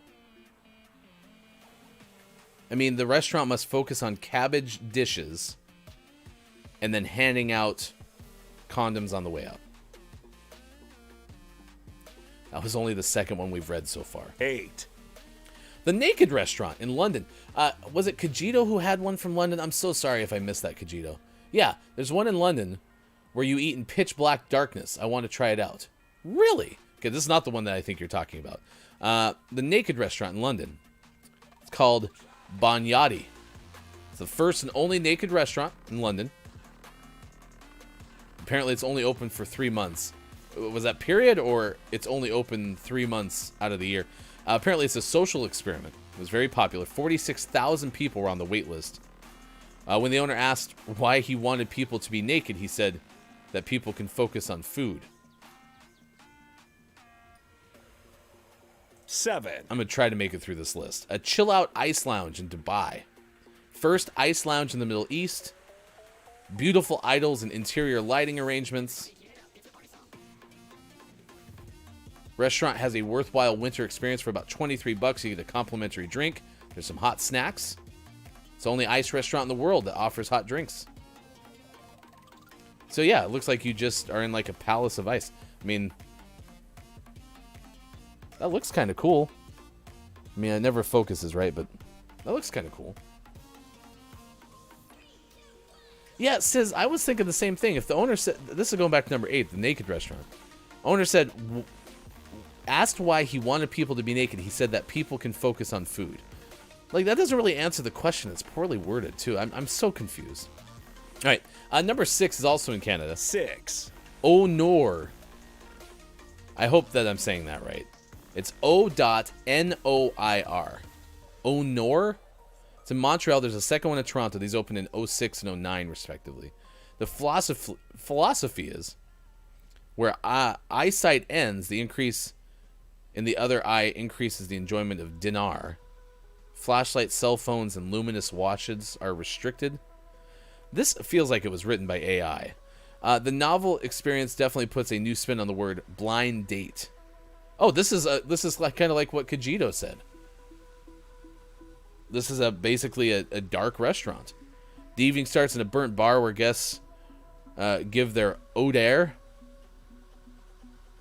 This is really hurting. I'm trying, 5. chat. Downs, the owner just wanted to see some wang and boobs. Maybe that was the case. I'm very confused. You are off, but it is okay. Yes, it's a blind tasting restaurant. Oh, yeah, Honor or whatever. Honors. Yeah. Labasan Waterfall Restaurant in the Philippines. No air conditioning. There's a waterfall right next to it. Customers do not eat because bamboo tables are always surrounded by water. Oh, like this thing is like in the waterfall. Look at that. Like the tables are mere feet from the waterfall. The water massages your feet whilst eating. Okay, that one actually kind of sounds cool. 4. All right, number 4 is a ninja restaurant in New York. The sword magic tricks are equally bland by adults, which is one of the most interesting places in the world where you can pay not only for food but also experience. The person's talking about this place complimentarily. Man, I'm struggling today. I'm very tired. 4 hours sleep.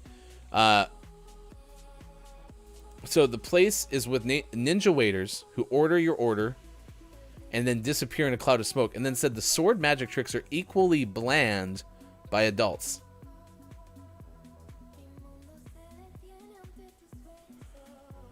Number 3. 3. A cemetery restaurant in India.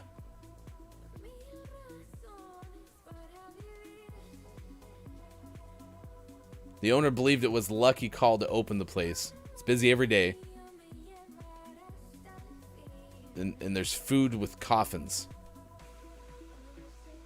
Yeah, this picture is like a table next to a coffin. Cafe is also built on an old grave. The article is again, this is from tourtravelsworld.com. It could definitely be an AI website for all I know. It could also be translated from a different language into English too. Like, there's lots of reasons I might be struggling. But yeah, you're not supposed to put restaurants on old graves, right? 2. Modern toilet in Taipei. Oh my gosh, the seats are toilets. This is cool. Okay, this is really cool. So look, the table is a sink, and then they put like a glass top over it so you can have the sink. I don't believe you actually use the toilets, but all the seats are made with old toilets. I love that. I love repurposing, things that would otherwise be thrown away. No, it does not look like they're functioning. The tables are made of glass, like I mentioned. Apparently, the toilet paper or the napkins are on toilet paper rolls. That's great. I love that. Yeah, small plastic toilets in the form of noodle bowls and serves bread. It does not look like any of the toilets are functioning. Okay. I mean, maybe in the bathroom, but not out in the restaurant. And the last one on here 1. is in the Maldives. It's an undersea restaurant. Oh, that looks really cool. Like, you can be under the water. Oh, I'd love that. That would be so cool. More than 16 feet above sea level, opened in 2005. An acrylic roof. Offers panoramic views, 270 degrees of sea creatures just floating on by. Zinc paint coating protects the steel structure from corrosion. Seawater and saltwater and sea development will break it. That's so cool. I'd love to be underwater and eat under the sea. All right, how'd we do, chat? I tried to carry that one through. Top 10 weirdest restaurants that actually exist in the world that you should probably go and eat at, but you don't have to because international travel is expensive, and you have to be on an airplane, which isn't fun because, crashes and stuff, but you can take a boat, I guess. That wasn't bad. Those last two were pretty okay. Papa, I tried. So have you been to either of the two Canadian references? There's the Au Nord, which apparently I did horribly. And then there was the one where it's like a floating restaurant called Dinner in the Sky. Like, it looks like it's suspended. There's like cables at the very top of that. So I don't think it actually is like aviating at the time. I don't know. The naked restaurant, I don't get. Down said, I did a beer bike. Too much effort for my liking. Yeah, I haven't done it. I mean, there's some hilly areas, especially in Portland. And so, like, yeah, I mean, if I'm going to have beverages, I kind of want to just sit and relax, but you never know. Oh, you have one of the bike bars, Sis said, in Austin. They look so dangerous. A lot of trust in there. I don't know. Kalaf, have you ever heard of a beer bike getting in an accident? The one that was Dinner in the Sky said something about Belgium, which, forgive me if I don't know if that's a city, a well-known city in Canada. But then it also referenced Montreal as maybe like a pop-up, so I don't know if it's still there. KJ said, I watched a beer bike in Fort Collins. That might have been when it started. Fort Collins is home to the New Belgium Brewery, which is the company that makes Fat Tire, which is a pretty well-known micro brew. And they have a bike on their label, so maybe that's where the beer bike started, for all I know. All right, let's give you the story. This one's for Hofbrew, and it's because Hofbrew often gets upset when we start talking about excrement on the show. Sorry, Hofbrew. But this one has to do with a bear doing it, so I'm hoping that is a little bit different. Bear absolutely destroyed unlocked car, defecated in backseat, according to Sarah Santora of Newsweek. This is labeled by Mike as the Hofbrew Watch 1992. Which, I don't know why we're going back to 1992 for this one, but this is the case. Random year, random story. According to the story, there was a bear, this is in Aspen, Colorado, got into an unlocked car, police said on a Facebook post, and then said, hey, quote, be bear aware. Here's more quotes. Can you guess what's going on with this poor car? We didn't find it in a salvage yard, but it might be headed there now. This unlocked car was broken into and absolutely destroyed. The seats were shredded, the doors were torn to pieces, and the suspect left an extra special surprise in the back seat. We have a band of bandits in Aspen who will stop at nothing for a good snack. They'll raid your trees and homes, and yes, even your car. So, according to this article, one of their pieces of advice is to lock homes, cars, and trash. City of Aspen's trash ordinance requires, quote, the trash receptacles to be latched, secure, and bear resistant, end quote. More quotes from the city's website. Wildlife resistance refuse containers are required for curbside pickup. Trash can only be left outdoors if it is stored in a wildlife-proof container or a wildlife-resistant dumpster. So really, honestly, Hofbrew, that one wasn't that bad because the present, as they so called it, was only mentioned once, at least in the part that we read. You can click on that Newsweek article and see if you can find more. But bear, it's going to absolutely destroy things in an unlocked car. Man, bears are getting into cars more often. They're figuring it out.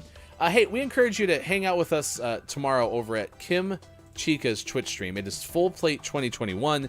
It is a fundraiser for Player vs. Hunger, matching funds, 10,000 apiece, from the likes of Indersloth, the makers of Among Us, and also from Twitch. So the goal is to try to raise $20,000 at least, and then unlock those two 10K matches for a total of $40,000. It is Full Plate 2021, Armor up against Hunger. It starts tomorrow at 9 a.m. Pacific time, and we've, of course, talked to Sylvie, who is the founder of Player vs. Hunger. On Monday's show, you can find out more about their organization. They battle food insecurity and also respond to crisis situations to more at-risk communities. Find out more. Twitch.tv/KimChica. If you go to our Twitter account, too, on today's going live notification, there is a bit.ly link, a bit.ly link, and that will give you a reminder for the Twitch stream specifically. Good luck to Kim Chica, Wallstormer of Intelligame, which is one of the best communities on Twitch.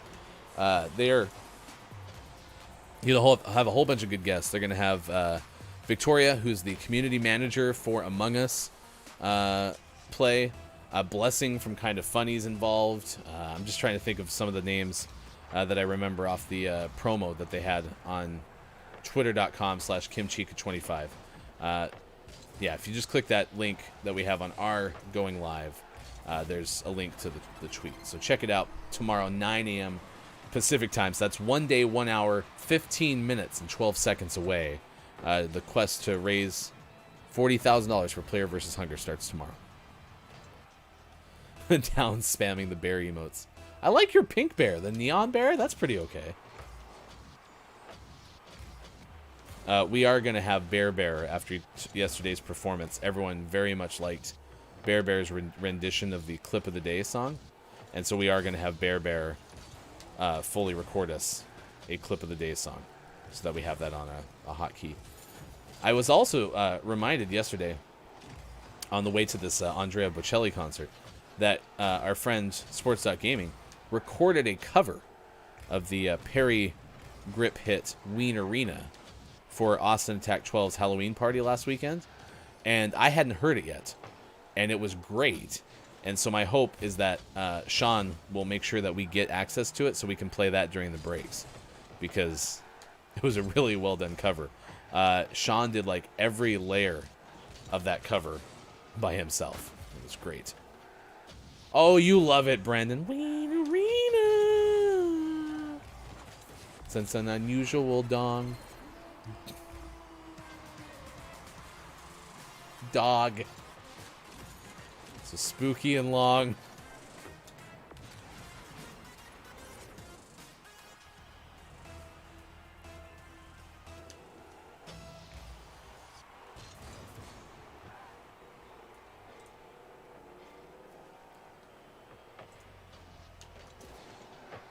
What? You should watch it again. Absolutely. Absolutely watch it again. Says dog. Unusual dog.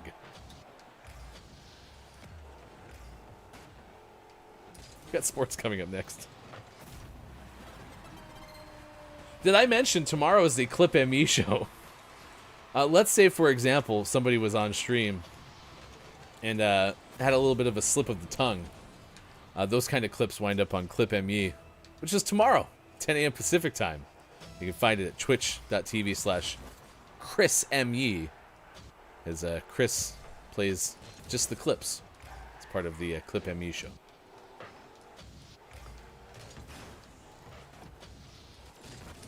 Clip ME is also, by the way, very fantastic for post live watching.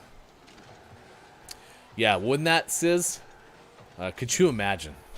Sometimes that happens, and people send those clips in to Clip ME, and they make it. I mean, one person on the show, and I'm not gonna point that person out, but one person once on this show was introducing Kiki Low, and accidentally said Kiki Ho. And that turned into the well-known battle cry of Kiki Low when Kiki heads into battle on stream, maybe playing a game of Dead by Daylight to psych herself up. A battle cry of Kiki Ho! Oh, we were just talking about Vampirina. It's a story of an unusual dog. It was definitely not a bulging disc moment. Not at all. We miss you, Maiko. Maiko is doing a Movember fundraiser. You can support Mike raising money for Movember. We're trying to get $1,000 for this this cause, this movement that focuses on 2 types of cancers: testicular cancer and prostate cancer, in addition to men's mental health. Trying to raise money for the entire month of November as part of Movember, and it will culminate in a 12-hour stream at twitch.tv/lookitsmaiko coming up on the 28th of November. It's the Mike Ovember's Movemberation. I don't know, Brendan. That's a good question for Mike, because last we saw we were close. We were over $170, I remember specifically.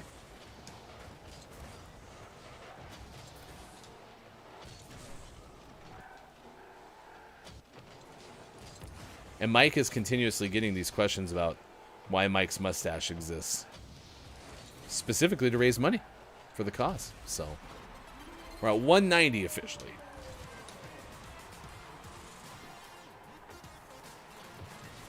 I mean, at the end of the day, you know, Mike does a good job. Maiko is a mighty fine, plain individual. Ooh, this is the moment. You gotta lose yourself in the music, the moment. You only got one shot. Actually, it's the 5th of November. You have roughly 26 more shots. But, you know, why wait? There's no time like the present.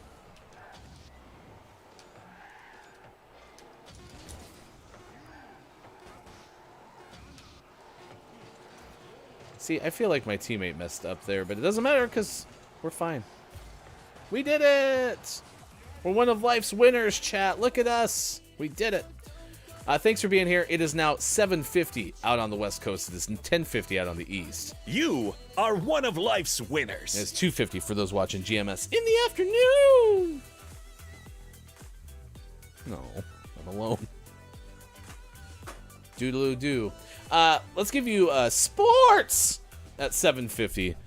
We did watch. Thank you, Brendan. I appreciate it. We did watch some of the Flames game on the way up to the Andrea Bocelli concert. Your Calgary Flames, unfortunately, defeated in overtime 4-3 by the Dallas Stars, so the Flames fall to 6-1-3 on the year. I was trying to remember. I didn't see a scoring summary. The Flames trailed 3-2 and evened the game 16 minutes into the third period. So ended up forcing overtime and kind of, you know, making a point out of something that didn't look like it would yield such a point. So your Calgary Flames are pretty okay. It's a her. Your Seattle Kraken, a 5-2 win over Buffalo. So the Kraken get a home win at Climate Pledge Arena. 4-6-1 now in the year, 5-2 final over the Sabres. And then the Lakers, your Los Angeles Lakers, a 107-104 home loss to the Oklahoma City Thunder. The Thunder have won 2 of their 8 games so far this year. 2 of their 8 games this year. Both have been against the Lakers. Pledge Arena. That's good. That's good, Brendan. I like it. No, they didn't beat the Bills. The Sabres. Indianapolis all over the Jets, 45-30. Didn't Mike White, the darling for the Jets last weekend, get hurt? And so they had to go to a backup quarterback? I'm trying to see. Because we were watching part of that game, and then we switched over to the Flames game. Yeah, Mike White departed in this one. It was all Colts. Couldn't grip the ball and watch the final 3 quarters from the sideline. Man, I hope Mike White ends up having as good of a year as, you have one good game. With 7 of 11, 95 yards and a touchdown before leaving. Listen, I don't root for the Jets, but I want the Jets to be good. I don't like when teams are down for too long, except for the Raiders. The Raiders, gross. All right, any others? Golf yesterday, round 2, in fact, already in progress in Mexico. The Worldwide Technology Championship. Matthew Wolf is your leader, yet to tee off for today. -10 entering round number 2. In second place is Taylor Gooch. -9 is -2 for the day already.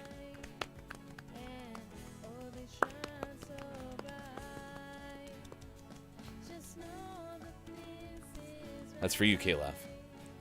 Yes, the first person's Matthew Wolf. That's the leader, -10, Mike. The leader's -10.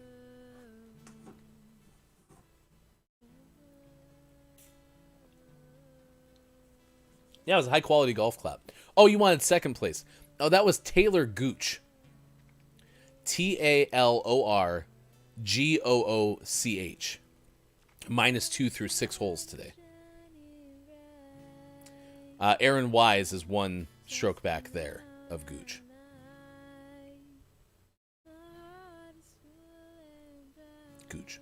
NCAA football yesterday. University of Louisiana beat Georgia State 21-17. Louisiana now 8-1 on the year. And Morgan State beat Delaware State 2014. That's correct, Brendan. Only 1 stroke behind the Gooch. That's the case for this particular golf tournament going on right now.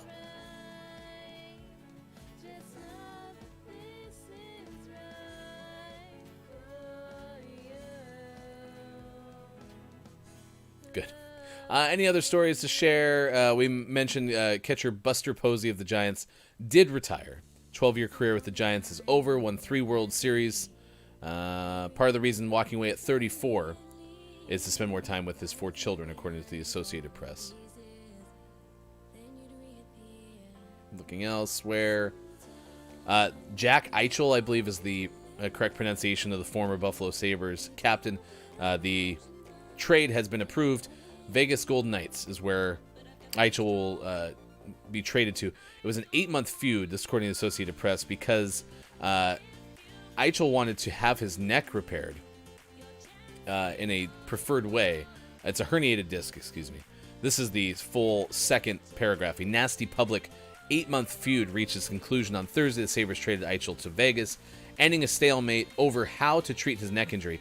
The dispute revolved around the NHL's collective bargaining agreement, giving teams the final say over the treatment of injuries.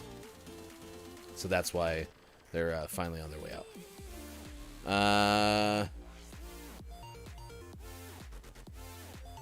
Brian Thornton is the next commissioner of the Western Athletic Conference. And Tab Ramos has parted ways with the Houston Dynamo on Thursday. They finished last in Major League Soccer's Western Conference with just 6 wins. Mike, is the MLS playoffs getting started soon? Also, are the Portland Timbers in said playoffs? Because, yeah, when I root for the Timbers. So hopefully. Thank you, Mike. Appreciate it. That is your sports. Next hour, we're going to do a GMS gaming hour. Mostly just because I'm selfish and I want to play some Apex. So I'm going to do that next hour. Timbers get a home match during the first round. Thank you very much. That is from our MLS authority. Look, it's Maiko. Next hour, we'll also talk about the Toy Hall of Fame, as Mike pointed out in the opening hour. This is a follow-up to a story we had earlier, which is about the potential inductees into the Hall of Fame. Well, did Sand make it? We'll tell you. We'll also have the Gaming Morning Show Morning Gaming Re-News, a recap of the headlines of the day, your takeaways that were pretty okay, and clip of the day coming up as well. A reminder, Full Plate 2021 happens tomorrow. Please check it out. Twitch.tv/Kim Chica. That's where you can see this wonderful event. Brendan says, okay, I'm finally curious enough. I'm going to re-download Apex. Let's go, Brendan. Welcome back to the Apex family. We missed you. We weren't going to leave you out there for long. You're always welcome back. You can always return. I've played with Ash a little bit. Pretty okay. I have a lot of things I'd have to get used to in order to switch. I just really think Loba or Valkyrie. Valkyrie might be my go-to. Good moron to you, Pickle Feets. You're a touch early for the FHC, so instead... Top of the moron! To you, we are talking, by the way, if you haven't weighed in on our question of the day, today we're talking about what is the strangest themed restaurant? Uh-oh! Not yet. Strangest themed restaurant that you've ever been a part of. This is what I was trying to get to. I wanted to show you Full Plate 2021. Again, that's coming up tomorrow at 9 a.m. Pacific time. So stick around. More still to come on this edition of Gaming Morning Show. It is Friday, November 5th, 2021. Facebook Gaming, Twitch, YouTube, Twitter, at GamingMorningShow.tv.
Next thing I know, got friends all around the world, shaping the girl who I know I'll grow. I never saw this coming, no, I never imagined. They said there'll never be anything special in this world. Well, guess what? The joke's on them because I'm in a new world. They'll never leave the small towns and little places that are stuck in the ground. No, they'll never see the faces, and I can't let that wait, so I packed up and moved far away from home. Yeah, I've grown up, mama, I did something different. I overcame the odds, most of it was disappointment. See, I've changed my tune. Now I support myself, I'll do anything I put my mind to. I did something different, I overcame the odds, most of it was disappointment. But see, I've changed my tune. I'll do anything I put my mind to.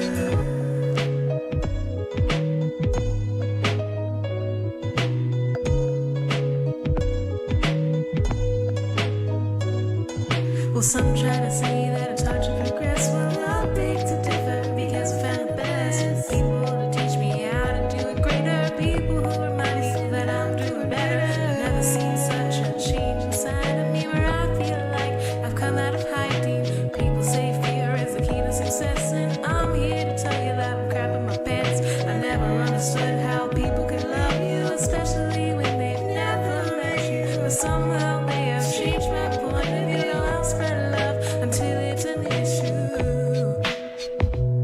Yeah, I've grown a model and it's something different. I overcame the odds, most of it is disappointment. See, I've changed my tune. Now I'll support myself, I'll do anything I put my mind to. I did something different, I overcame the odds, most of it is disappointment. But see, I've changed my tune. Now I'll support myself, I'll do anything I put my mind to.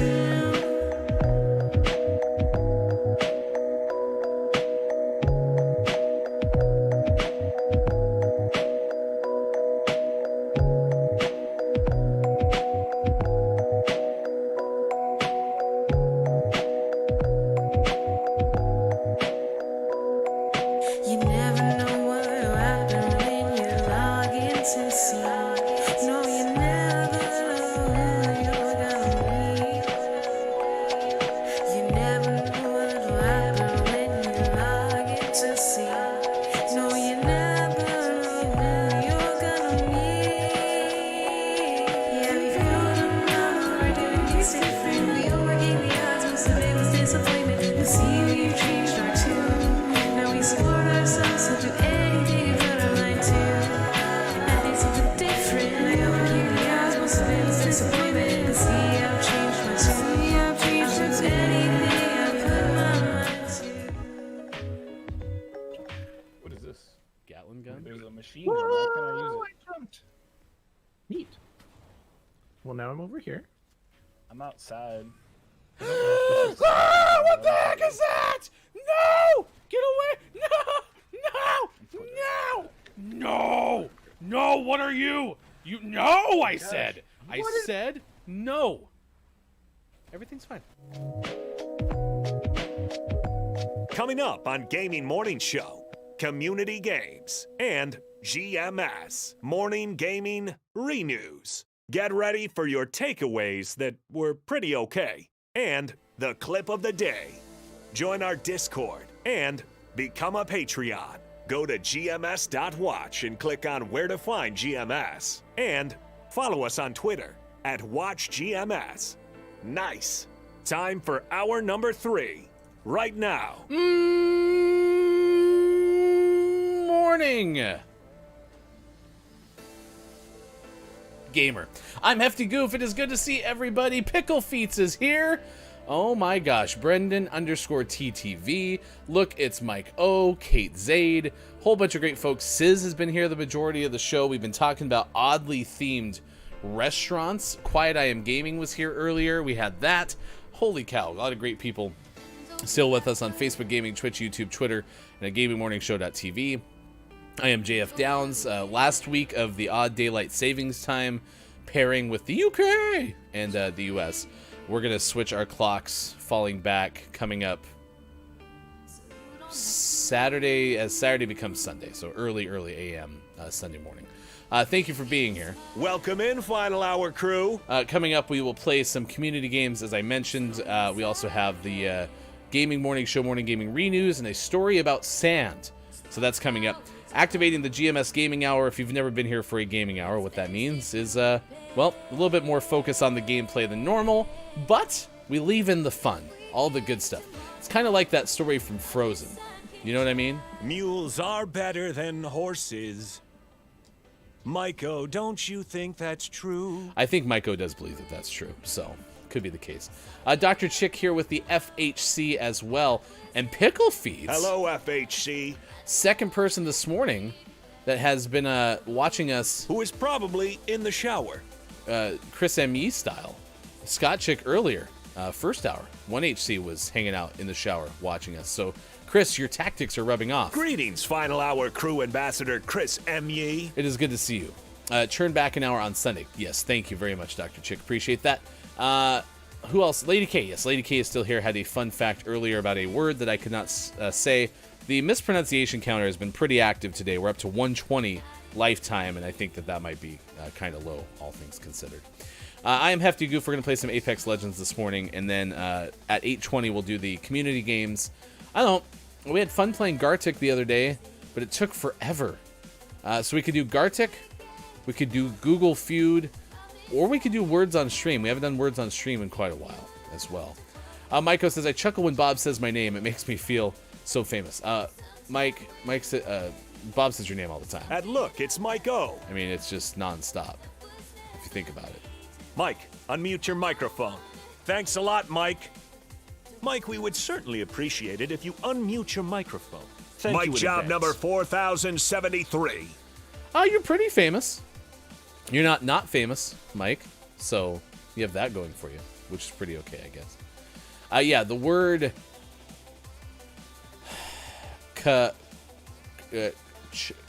chimera.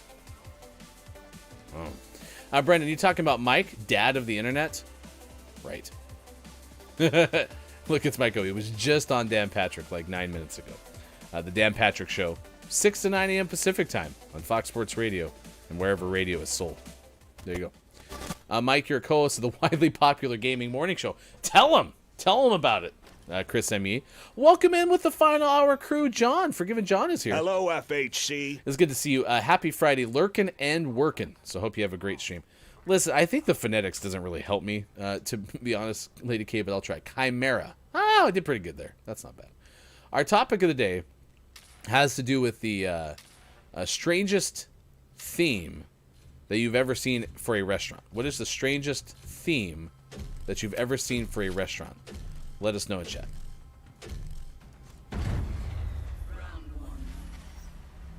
When does it escape the gulag? You'll figure it out. Oh yeah, this is arenas. We'll just play a couple of quick games in here, and then we'll be on with our show. What any weekend plans for anybody? I asked because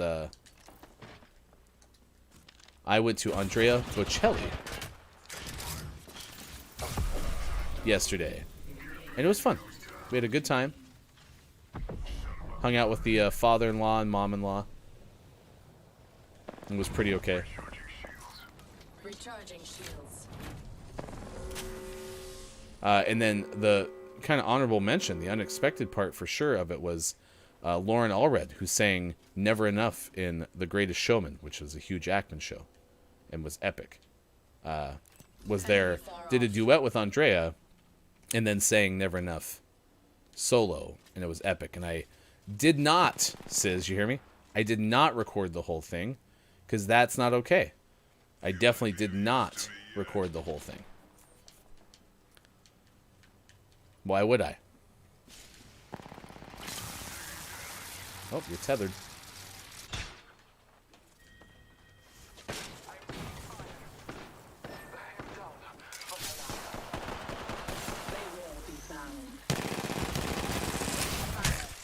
Reloading. Shields are depleted. Recharging. Oh, Pickle has an anniversary together. That's exciting. Recharging shields.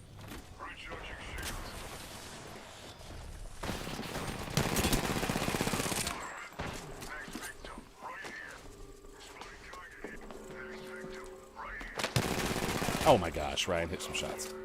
Reloading. I tried to punch. Dr. Chick says weekend plans, moving more stuff out to the new place, building shelves, staying busy. I didn't know that you had a, I didn't know you moved.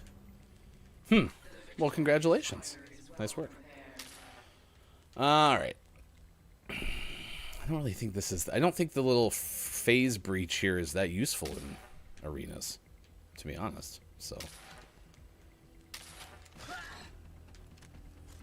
Twitter, Ryan, Twitter. Twitter, you want me to check Twitter? Checking Twitter. KJ says, hopefully I can resolve some of this pain instead of aggravating it today. I hope you feel better, KJ, and thank you so much. Thank you so much. All right, I am currently on Twitter. Oh, listen, Mike, I can't see everything, okay? Sometimes you just don't see everything. Yes. But congratulations on the new place. The enemy stands before us. Oh, that thing. Oh, jeez. Reloading.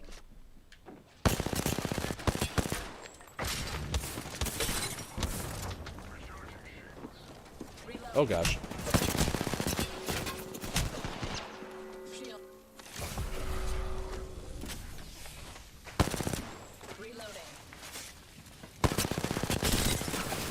Ah. So, is it like a house that you got? New, like, joint place? Those kind of things. I want to play in Ryan's lobbies. Oh, yeah.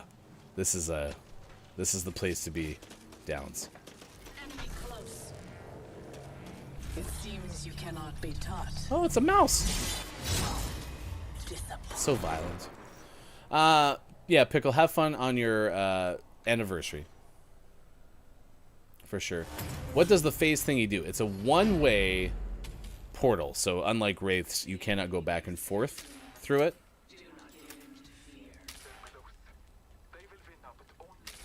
You just kind of hang out in it. They barely shoot back, right? Yeah. No, I've lost a lot of opportunities. Lady K, weekend plans: play Minecraft with interest. The interest, if they are available. Stream if not too sick. Watch my interest stream when he goes live. Spend time with the best friend and one of our other friends. Well, have fun. Yes, Ash was the voice of the arenas.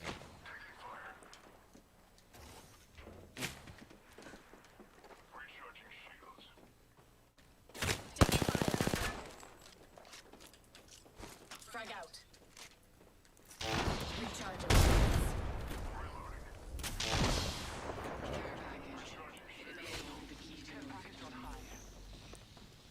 Where'd this person go?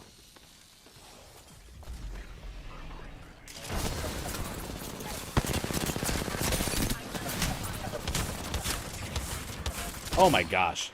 There's 38 shots there. It's not a portal, it's a tear. Fair enough. Like in BioShock, sure, I believe it. Yeah. I got my keys in August, but I've been too busy. I haven't fully moved in. I was slowly moving in stuff and trying to find furniture as well. I got a cottage apartment. That's so awesome. Enjoy your time at your new place. Yeah, Kiki had just moved. Kiki and Super. That's unfortunate. They found him. Or them. Why can't I go look at Kelvin?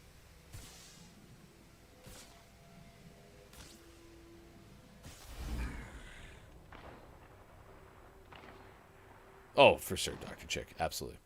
Downs, I held my breath. I thought you had that blood. Well, yeah, I missed a lot of shots. All right, well, this has been fun. We're doing the GMS Gaming Hour this morning. A little bit more emphasis on gameplay because I'm flying solo this morning.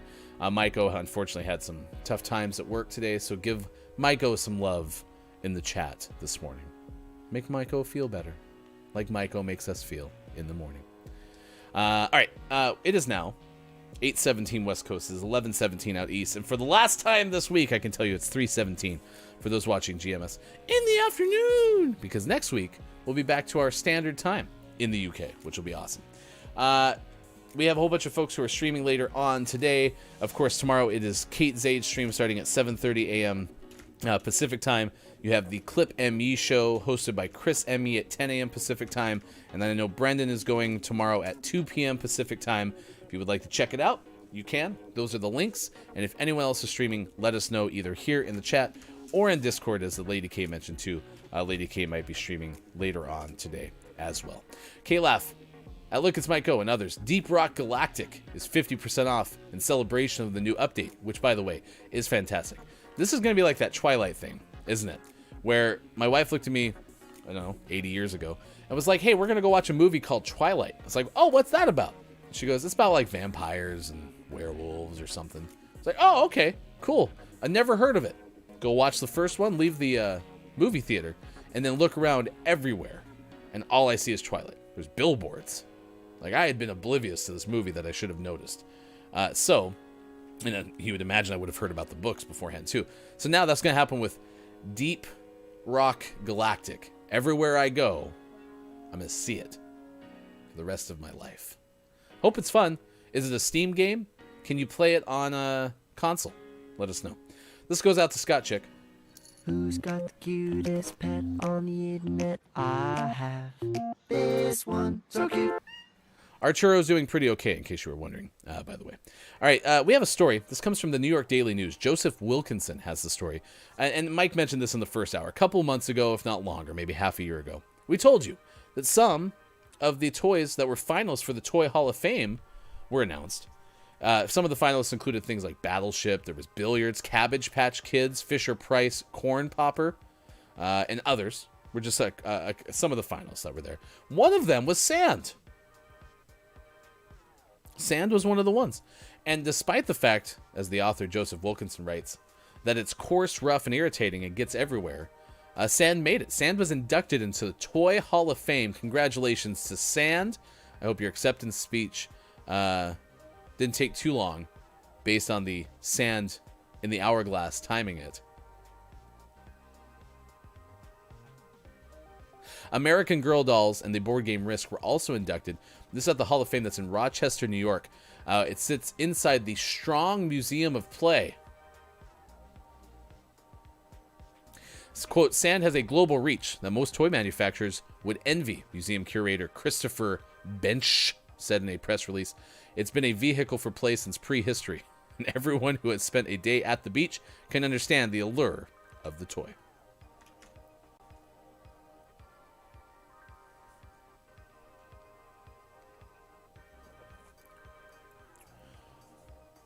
Do you even get that course reference, Ryan?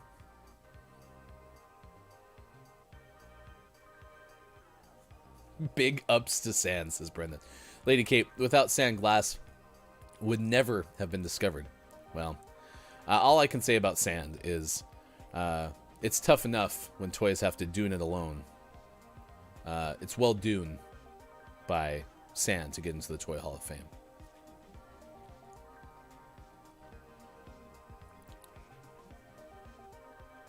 Well done, Sand.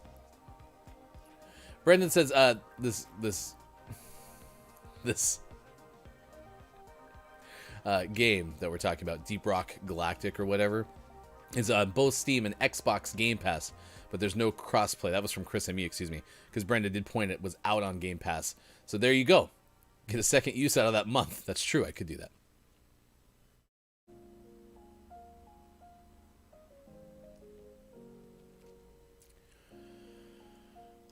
Chris, no, I don't get the infamous line from one of the Star Wars prequels. Sorry. We can still be friends. Mayor of the Internet. Creator Pleasant Roland described them as chocolate cake with vitamins.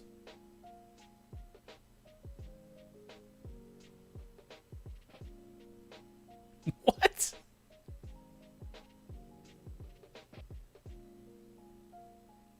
This is the last paragraph, the last bullet point that Mike cut out for me. Creator Pleasant Roland described them as chocolate cake with vitamins. Risk was selected for its enduring popularity and influence on other games, including fellow nominee Settlers of Catan, while Sand was not able to ride its many fans into the Toy Hall of Fame. Its key counterpart on the beach water has not been honored. There must be something that was also inducted that is described as, quote, chocolate cake with vitamins, end quote. But I don't have a clue what it is. Because I don't think it's American Girl dolls.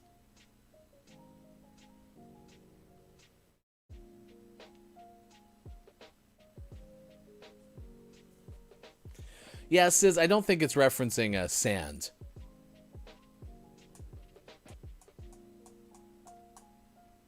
Well, if anyone has good... Give us the good answers, chat. What is it that we're referring to when we say chocolate cake with vitamins? Let's go with that. All right, I didn't see it. Anyone request a game, a community game? Let's play Gartic on stream. That was fun the other day. We had a good time. Did you have a good time, chat? I had a good time. Let's have a good time together. I don't think we have enough people to play Google Feud and honor Google Feud the way that it deserves to be honored. So I think we should play some Gartic on stream. I think that would be fun. Just gotta copy the link. I gotta throw it in the Gartic on stream link button. And boom, we can play it. It's gonna be fun. Promise. Look at that. Alright, if you've never played before, if you're watching on Twitch, all you have to do is type the name of the pictures that you're seeing. There you go. It's really simple. We try to make things as simple as possible around here. Except for trying to finish off that story from the Daily News. Chocolate cake with vitamins. Those are those things that you get from Hostess. I think they're zingers. They look like Twinkies, but they're chocolate with chocolate frosting. I'm sure they're loaded with vitamins. It's got to be good. All right, here you go. Good luck today. You're going to see a whole bunch of drawings.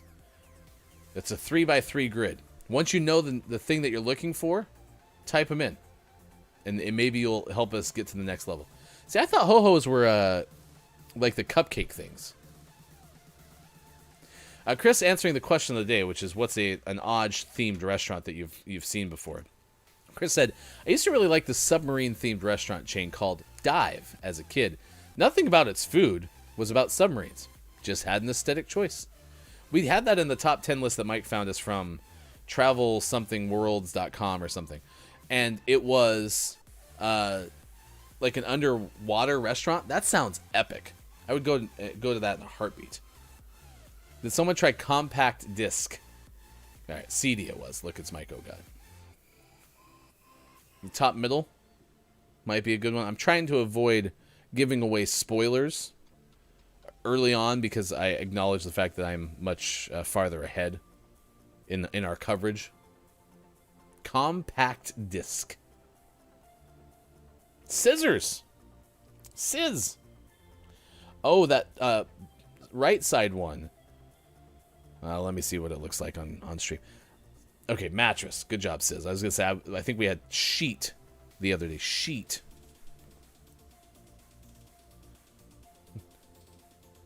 Parrot was definitely one of the ones. I'm going to turn on low latency on my mobile just to see how close I am.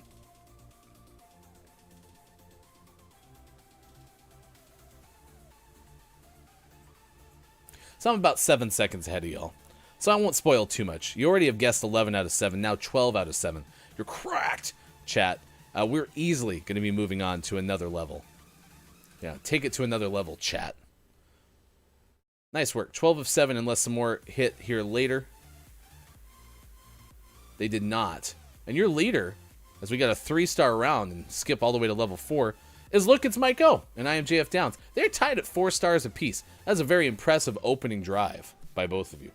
Pickle Feet's 2 stars in third on the podium, 1 star ahead of both Dungeon, Meowster, KJ, and Sizz. Update, by the way.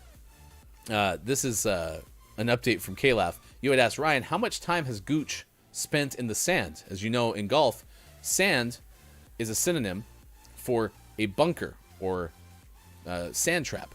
Taylor Gooch has a 64.71% sand save percentage in the 2022 season. 11 saves out of 17 bunkers over 12 rounds. Thank you very much, Kalaf, for that informative information. Pickle already switched to desktop to try to play this game, which is awesome. Brendan says, it is true. Mobile delay on this one is brutal. It's about 7 seconds if you turn on low latency, if you're able to do that on your phone. I keep getting robbed. My screen shows my comment first, but people are getting it before me when my chat is showing them after me. It could be the chat order, too. I forgot low latency was a thing. Yes, low latency has been great on mobile, except for when I need to multitask and like look at my Twitter feed whilst watching someone stream. But you'll figure it out. All right, here we go. Level number 4. Nice work, chat. I'm very impressed. I haven't been this impressed when hosting Gartic on stream by myself. Ever. Not once. During Gaming Morning Show. We did play this on an episode of GMS Plays, and that was super fun. Yeah, I would totally host this again. GMS Games typically is when we play either games with other folks, like we've done Dead by Daylight with Brendan, or we've done the Call of Duty prop hunt with a whole bunch of folks, Dr. Chick, Chris M.E., and more. Brendan was in on that as well. And so that's kind of the GMS Games moniker, is either, it's a community-focused game where multiple people from the community can play. Whereas like GMS Plays is y'all watch us play. And we were talking yesterday on the car ride up to Portland for the Andrea Bocelli concert. And Fudge Village will make a return in November. That is confirmed because there's no other GMS Plays games that Sean's terribly excited about. So we are definitely going to play more Fudge Village. So get ready for that. The middle one might be like someone's sick. It looks like Homer Simpson. It was even the case because Pickle Feet just got it right, was sick. Has anyone tried campfire as 2 words? Firewood might be an option.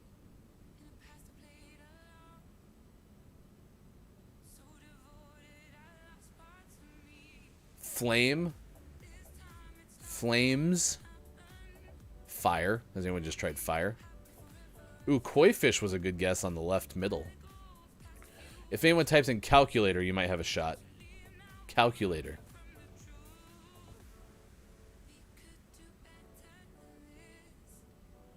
Ooh, romper was a good guess. There's ticket booth, probably on the top. Parking booth. I don't know why on earth you got automodded for symbol. Chat. We lost. We got 6 out of 9 correct. Nice. Pickle Feet's, man, helped us out tremendously. Pickle came through with a 5-star round. Look at you, Pickle. Now, one thing we were doing, by the way, during GMS Games when we played this game, is we were screenshotting at the very end of the round so we could look at some of the ones that we missed. Because, for example, how did we not get the fire one? Doesn't make any sense. Pickle says go Sizz, because Pickle gets one. Sizz got 1 star. So your final standing, 7 stars from Pickle. To win the day, Look It's Mike O and IMJF Downs 4 stars apiece to finish on the podium. Sizz has 2 and KJ has 1. You are one of life's winners. Congratulations, Chad. I'm very proud of you. Redo. I just changed the desktop mode as well. The community games are over. Yeah, I agree, Sizz. I wish it would have happened too. Next time, Dr. Chick, we'll make sure. Oh, go on 1 more round. Fine, we'll do 1 more round. Okay, and then we're done. Okay, 1 more round, and then we're done. Here we go. We're not going to go beyond this level. Pickle missed the bus for this. Dr. Chick just got to desktop mode. You're welcome, Scott Chick. I did it for you. Arturo asked me to as well. So it's for both you and Arturo.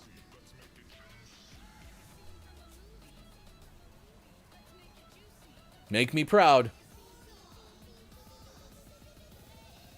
We already have 3 of 7, 4 of 7.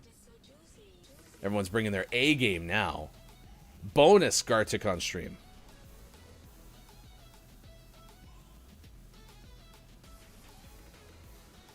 For some reason, this is where I regret the most. Having the chime when we get a chat message in my headphones. It's okay. It's not your fault, chat. It's mine. I chose this life. So, KJ, I never mentioned it too. Thank you for the like on Facebook Gaming. We are going to keep working on trying to figure out why like our hosting alerts on Twitch are not getting found.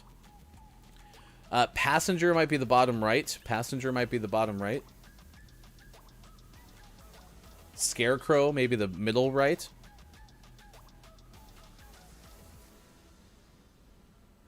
Oh, that one's still being drawn. Huh. I'm surprised that passenger wasn't the bottom right one. Table lamp. Chris ME with a big hit on the left middle. We still have some time, chat. There's a magnifying glass, which is good. I can't believe that one's not Scarecrow either. Could it be crops? Could it be garden?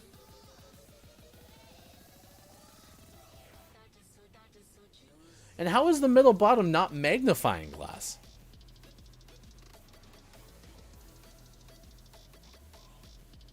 Good guess on vacuuming. Sis guessed horticulture. All right, we found Maine and something else at the very end. There should be a screenshot option. So, Kalaf with 3 stars is our leader through the first round of this one. We'll go to 8:35 Pacific time. We'll give you one more round. Pickle Feets and Sis, 2 stars apiece in second and third. Brendan, KJ, and Chris M.E. each had 1 star apiece. All right, to 35 after the hour.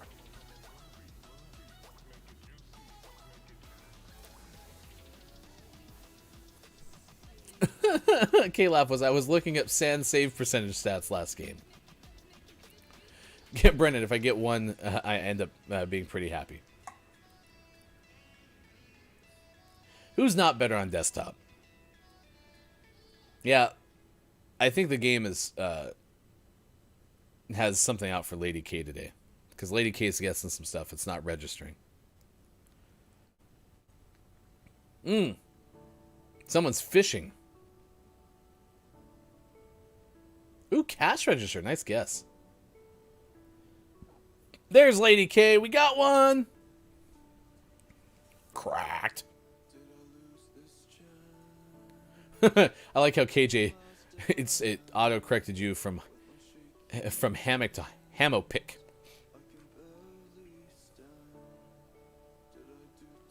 Yeah, how's that not hammock? Or relaxation? Or vacation? Or palm trees? Also, I never knew Rubik's Cube was an apostrophe. I didn't realize it was this person made the cube, therefore it's named after Rubik. It's Rubik's Cube. Gilligan's Island says, look, it's Myko. Just need one more to claim that we at least could have advanced, and we get it. Lemon cake from Pickle Feets. You're nuts!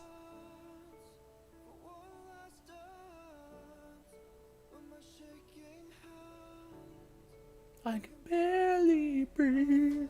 Cycling. Nice work. All right. Well, good job, chat.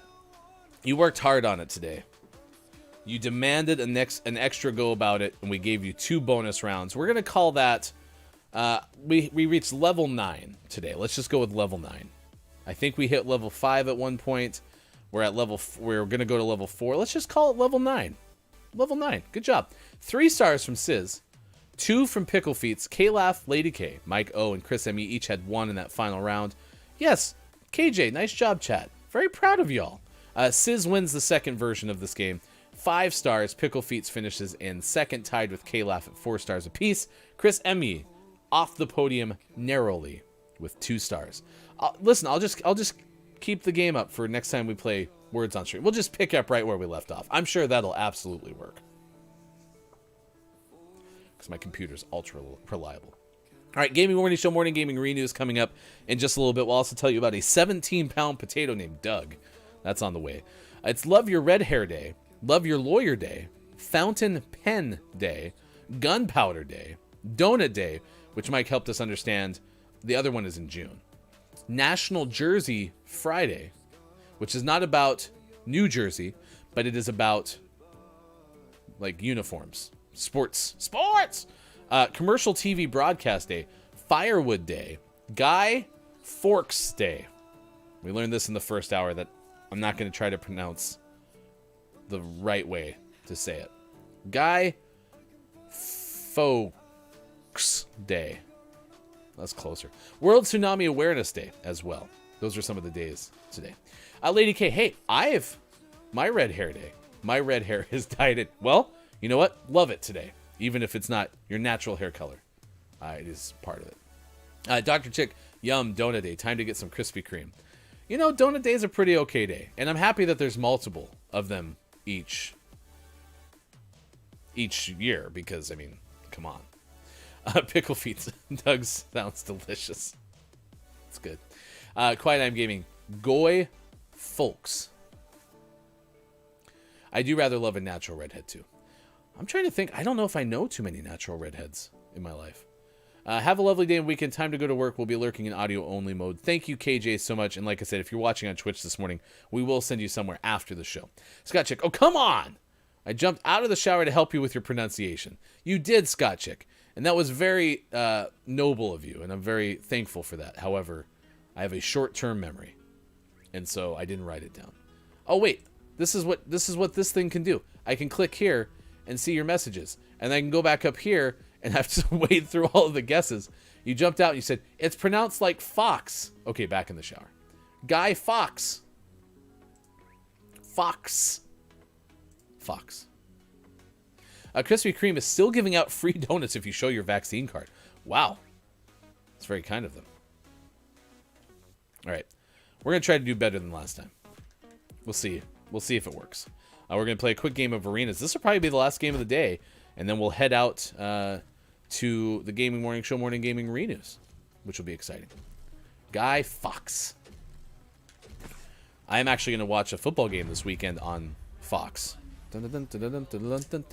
This is probably still my favorite Arenas map. If you play Apex, Arenas has been out for 3 or 4 seasons, maybe.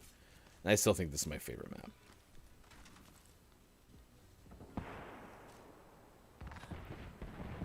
I'm doing silly stuff.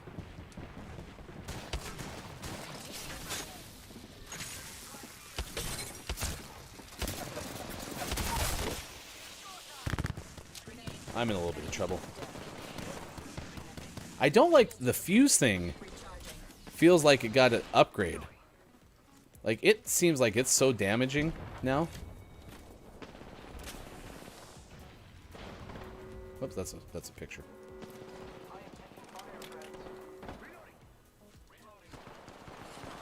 No, I want this.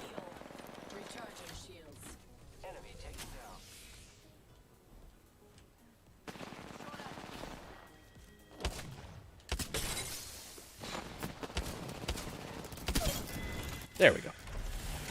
Quiet I'm Gaming. I always thought it was pronounced G because the Lightning had a coach with the first name, and that's how they pronounce it.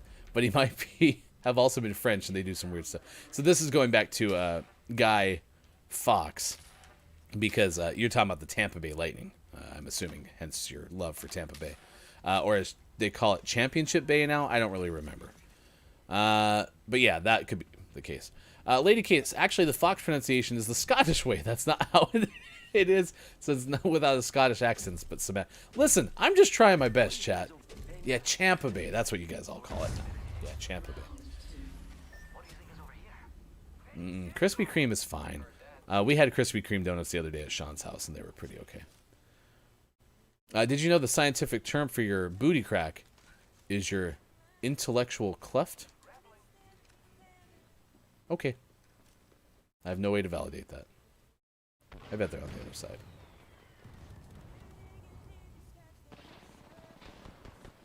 My Octane friend is firing. Oh, he's already down.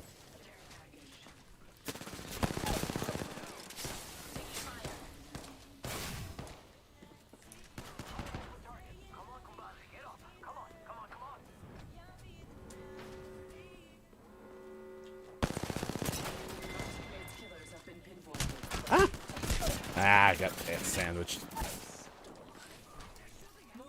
The enemy is moving in.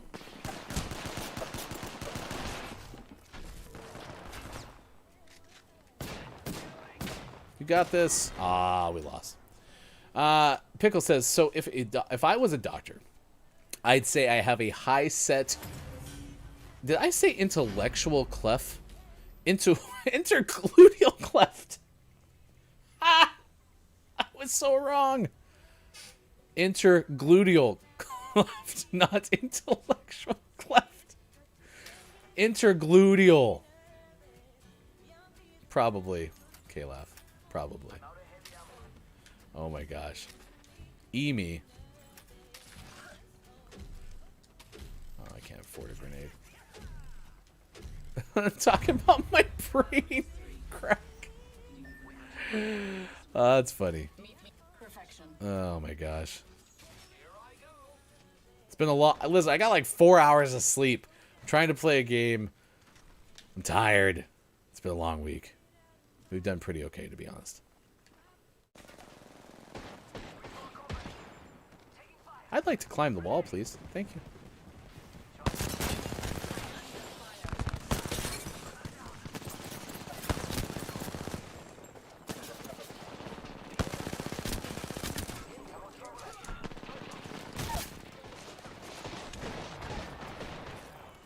Recharging shields.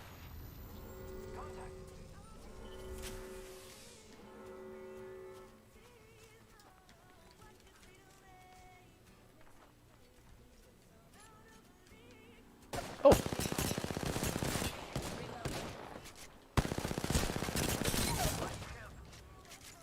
Shields are depleted.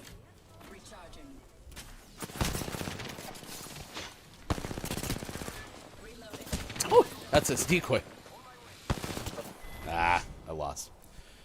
Thank you for the help with that one, Kate Zaid. I appreciate it. I was busy looking at the screen. Downs, let's go. You punched that fuse so hard. Hey, man, we tried. Right, question mark. Be damned, we intellectual types. I'm sick of running on 5 hours, but I'm an insomnia. Yeah, and that's, listen, I've said this lots on the show, especially after meeting many of you whom have sleep issues, right? I am trying not to take my sleep for granted because it has to be tough when you can't sleep very well. And I fortunately at this time still can. And so I really do try not to take it for granted. So Marks my next location.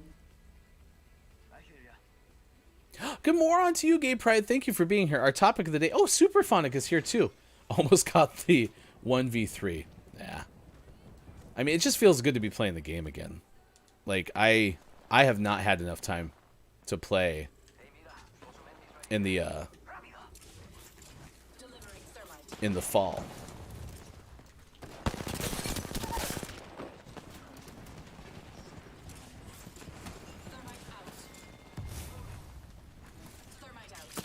Oh shoot! Recharging shields.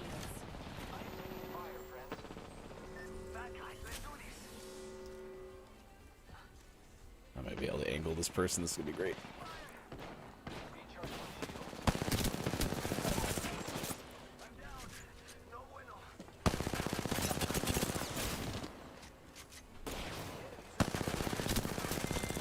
We did it! Yeah, Gay Pride, it is great to see you. Thank you for being here. Like I said, I'm going to work this weekend on trying to figure out why like any of the hosting alerts aren't working. We also have Gaming Morning Show, Morning Gaming News coming up after this game. If we hit 8:50 and when this game isn't over, I'm just going to bail because I want to get you out on time with Gaming Morning Show. Pickle, I always believed in you. Y'all are too kind. Listen, just playing a little bit of a game that some days I do horribly at and other days I do horribly at. And occasionally, you know, blind acorn theory. So. Yeah, Lady K, I understand. I imagine, you know, if you're an insomniac, if you have a hard time getting sleep, any sleep should be welcomed and be thankful for. So. Only thing I don't like about this map is I do feel like it can get kind of redundant, that there's only like one way to kind of do it. Oh, that's a decoy.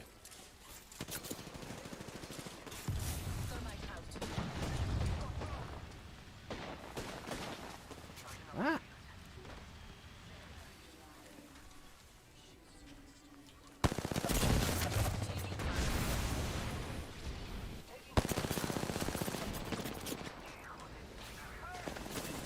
Oh, crap. I'm in trouble. I did not realize I got sandwiched. It's not just about having it, it's about taking it. Yeah, honestly, I don't play a whole lot when other people are around. Sometimes, well, actually, you might work out really well, Lady K, because sometimes I play at 4 in the morning. So, but then again, if you're not sleeping all the time, that might be the case. But thank you very much for offering. That's very kind of All right, anyone else have any weird themed restaurants? Some of the ones that we've had this morning, Dick's Last Resort was one that we learned. Apparently, that is a restaurant where they basically insult you all the time, and that might be fun, question mark. So there's that. Ooh, we could try the portal this time. Yeah, I'll have one in my back pocket. The other one's playing the piano. I want another one of those. And some grenades have been helpful.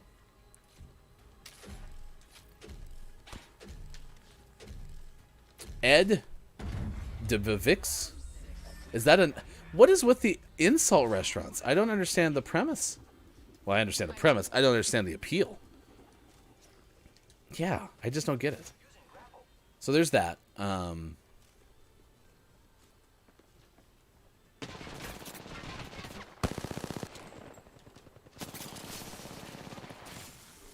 to bind you. Reloading. Delivering thermite.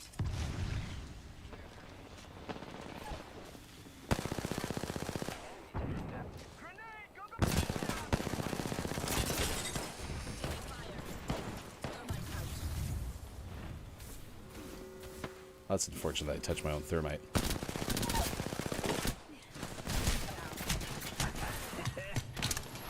What are you doing? Take the lobe out, man. There are musical restaurants in New York City where waiters sing. Listen, have you ever been to a dueling piano bar? Those things are amazing. Dueling piano bars are awesome. I would go back and do that in a heartbeat. I miss the last, like, big convention thing that I went and did. Oh, I still have my portal, too. Was at a dueling piano restaurant. So, I miss doing those things. And that's why yesterday when we did the Andrea Bocelli concert, it was kind of fun. It was good to be out and about again. It felt in a safer environment because they require vaccination and or negative tests. Wore a mask the whole time. It felt spread out. It was nice. Downs, you can't end the game early. Yes, I can. We're a morning radio show that plays games, so gameplay is not necessary. Although I would feel bad for Pork. You know, Pork put their faith in me and I would leave them. It's a great name. I don't want them to be over there. Taking fire.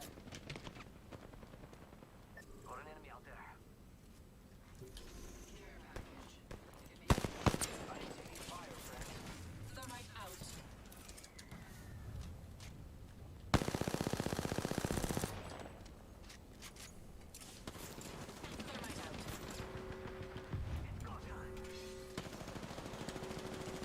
Tearing away.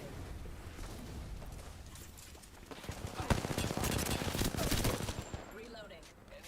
That was a good use of the portal, I'm not going to lie.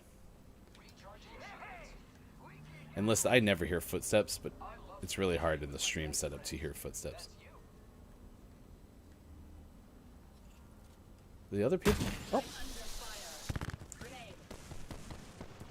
Did he, like, attach that to me? Shields are depleted. Recharging.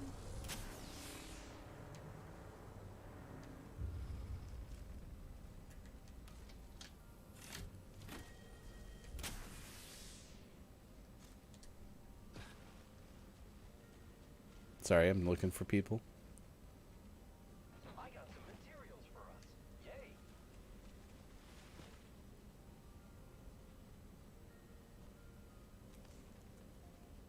I feel like they're back reviving or something. They must have, because the other person's not marked dead.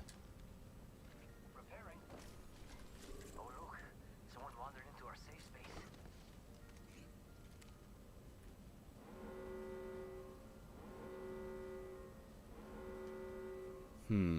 Interesting.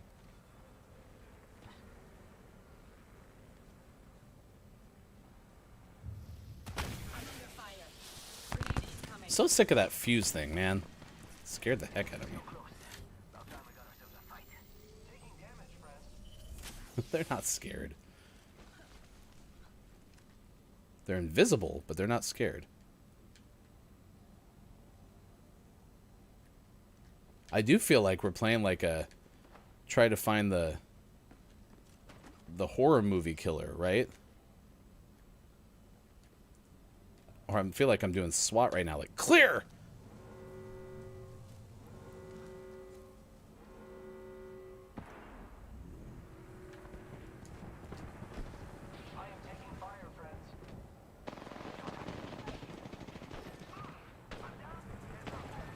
Well, am I going to win this under the bridge because no one else is alive? Well, I can't get up there, y'all. Pinpointed our teammates' killers.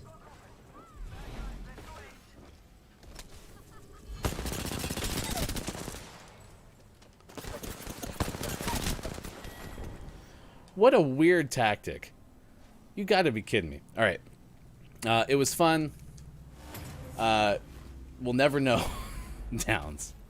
We'll never know. Sorry. I got kicked. My internet. What was up with that? That was really a bizarre way to end it. That's okay. It's 8:53 West Coast time. Thanks for being here wherever you may be. Everyone's hung with us the rest of the day. And they're making an...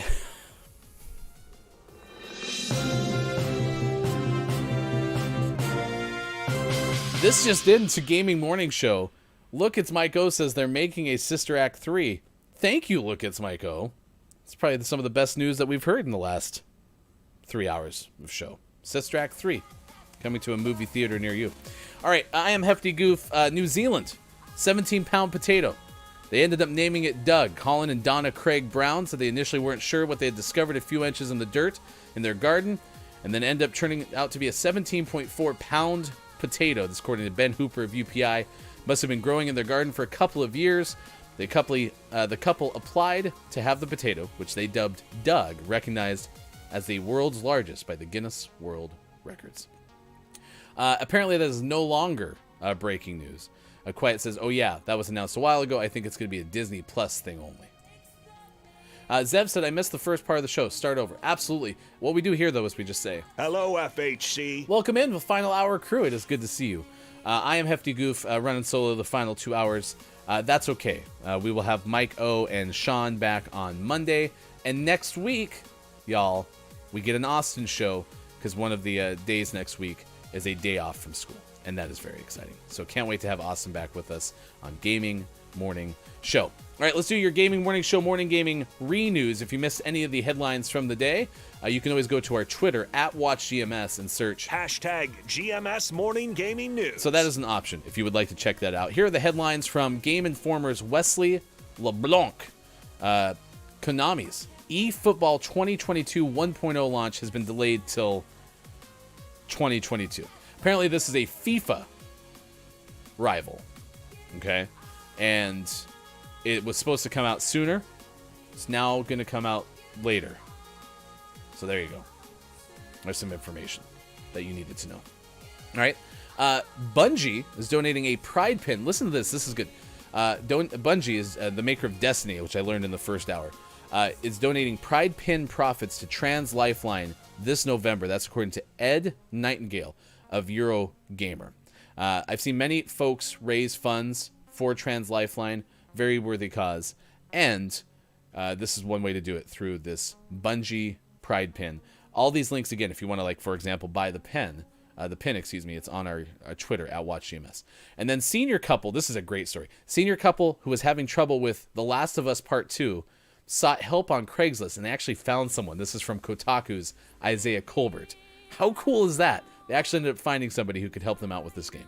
Out today for PS5, PS4, Xbox Series X and S, Xbox One, PC is Call of Duty Vanguard, Mobile Suit Gundam, Battle Operation Code Fairy, out for both PlayStation 5 and PlayStation 4. Air Stunt Racing, out for Switch, The Gardener and the Wild Vines for Switch, The Prince of Landis, different game, Switch. Fast and Furious Space Racers, Rise of the Shifter, spelled SH1FTE, is a 3R, Switch. Indoya, Inodea, maybe. Inodaya for Switch. Still Stand for Switch. Circa Infinity for Switch. Pixel Heroes Megabyte Magic for Switch. Omnom Run for Switch. Emergency Driver Simulator for Switch. And Let's Build a Zoo, starring Matt Damon. It's not true. Out for PC. Our name of the morning, which you can search on our Twitter as well. #GMS Name of the Morning. Destructivator.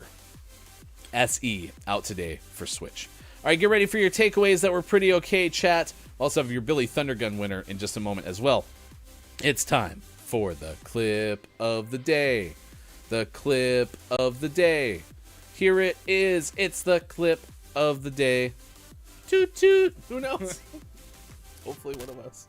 We'll never know. Lady K says, Foe the Phoenix from the Harry Potter, Ryan. Okay, that's not going to help me, but thank you for trying. I really do appreciate it. Thank you for trying. You got to roll the F. Yeah, Down says, best if you can roll the F at the beginning. Okay, here we go. It is Guy Fawkes Day. Did you just throw up? Maybe try it as Chewy doing with Scottish. Scottish, yeah. Chewy. Oh, I have to use my Chewy one. Was my practice one even better? Did I get closer? Did you just throw up? I was trying to roll my R's or my F. I'm concerned for you. It's okay. Forks. That's just me making that sound and then saying forks afterward. That's nothing close. Pretty much. More problems with my ability to roll letters of the alphabet. They want me to roll Fs, and apparently that was a thing that you could do. All right, stick around. After we are done, we are going to send you over to Sweet Sage, anime-obsessed, soft-voiced cutie who loves indie games. I love dad jokes. You get extra cool points for telling me a good one. Going to play Animal Crossing. I saw a whole bunch of folks were playing Animal Crossing yesterday. It was really neat, too, in the sense of, like, whenever you can over-deliver. Apparently Nintendo did the Animal Crossing thing kind of on a whim, and people were really thankful that, like, content came out early, right? So that's pretty okay. We'll send you over to Sweet Sage in just a moment. Good moron to both you, Kim Chica, and Gonzo Gump. Hello, FHC. Part of the final hour crew this morning. It's been a lot of fun. For our Billy Thundergun Award winner today, I'm going to give it to Scott Chick. Billy Thundergun, Teammate of the Match Award. Many of you worked really hard to try to help me pronounce Guy Fawkes, which ended up being Guy Fawkes, which ended up being probably a whole bunch of other things, including Lady K, including, I don't know, Kiki Lowe, I think, in the first hour tried to help me. But Scott Chick got out of the shower, helped me out, and then got back in the shower. It turns out that maybe the version of that pronunciation that I got was Scottish. But either way, good job. Billy Thundergun, Teammate of the Match, goes to Scott Chick. Thank you so much. All right, takeaways that were pretty okay, chat. Please let us know. Chris says, my takeaway is that I miss novelty family restaurants. Sis said, today I learned that you can roll your Fs. Some of you might. I cannot. My takeaway that is pretty okay is that there are places where you can go and get insulted and pay them money to do it. Also, I learned that Mike has been to a TV drama influenced place called Twin Peaks and has spent way too long in front of the urinal trying to watch an at-bat finish. Scott Chick, lol, thanks Ryan. Make your ancestors proud. I will. All right, tomorrow's the big day. I'm happy Kim Chica's in chat. Please, twitch.tv/Kim Chica. It is the fundraiser, matching donations of up to $10,000 from Twitch and Intersloth, the makers of Among Us. Full Plate 2021, a fundraiser for Player vs. Hunger. It starts at 9 a.m. Pacific time. Tomorrow, you may have seen the countdown. It is 24 hours away. So excited for you, Kim Chica, Wallstormer from Intelligame, another great community on Twitch where they connect video games to the real world. And lots of very special guests. If you go to twitter.com/KimChica25, you'll see the whole lineup. I saw Blessing was on there. You could even say more names if you want to, Kim Chica, in the chat. Just trying to think off the top of my head.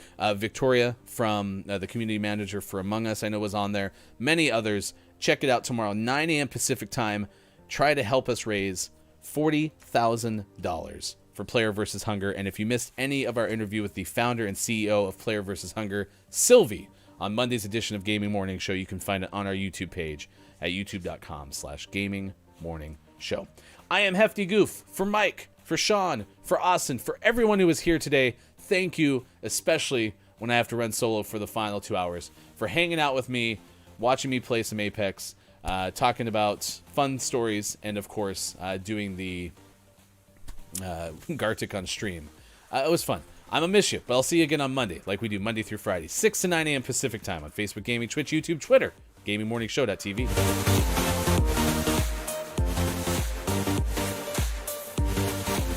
Mature audiences.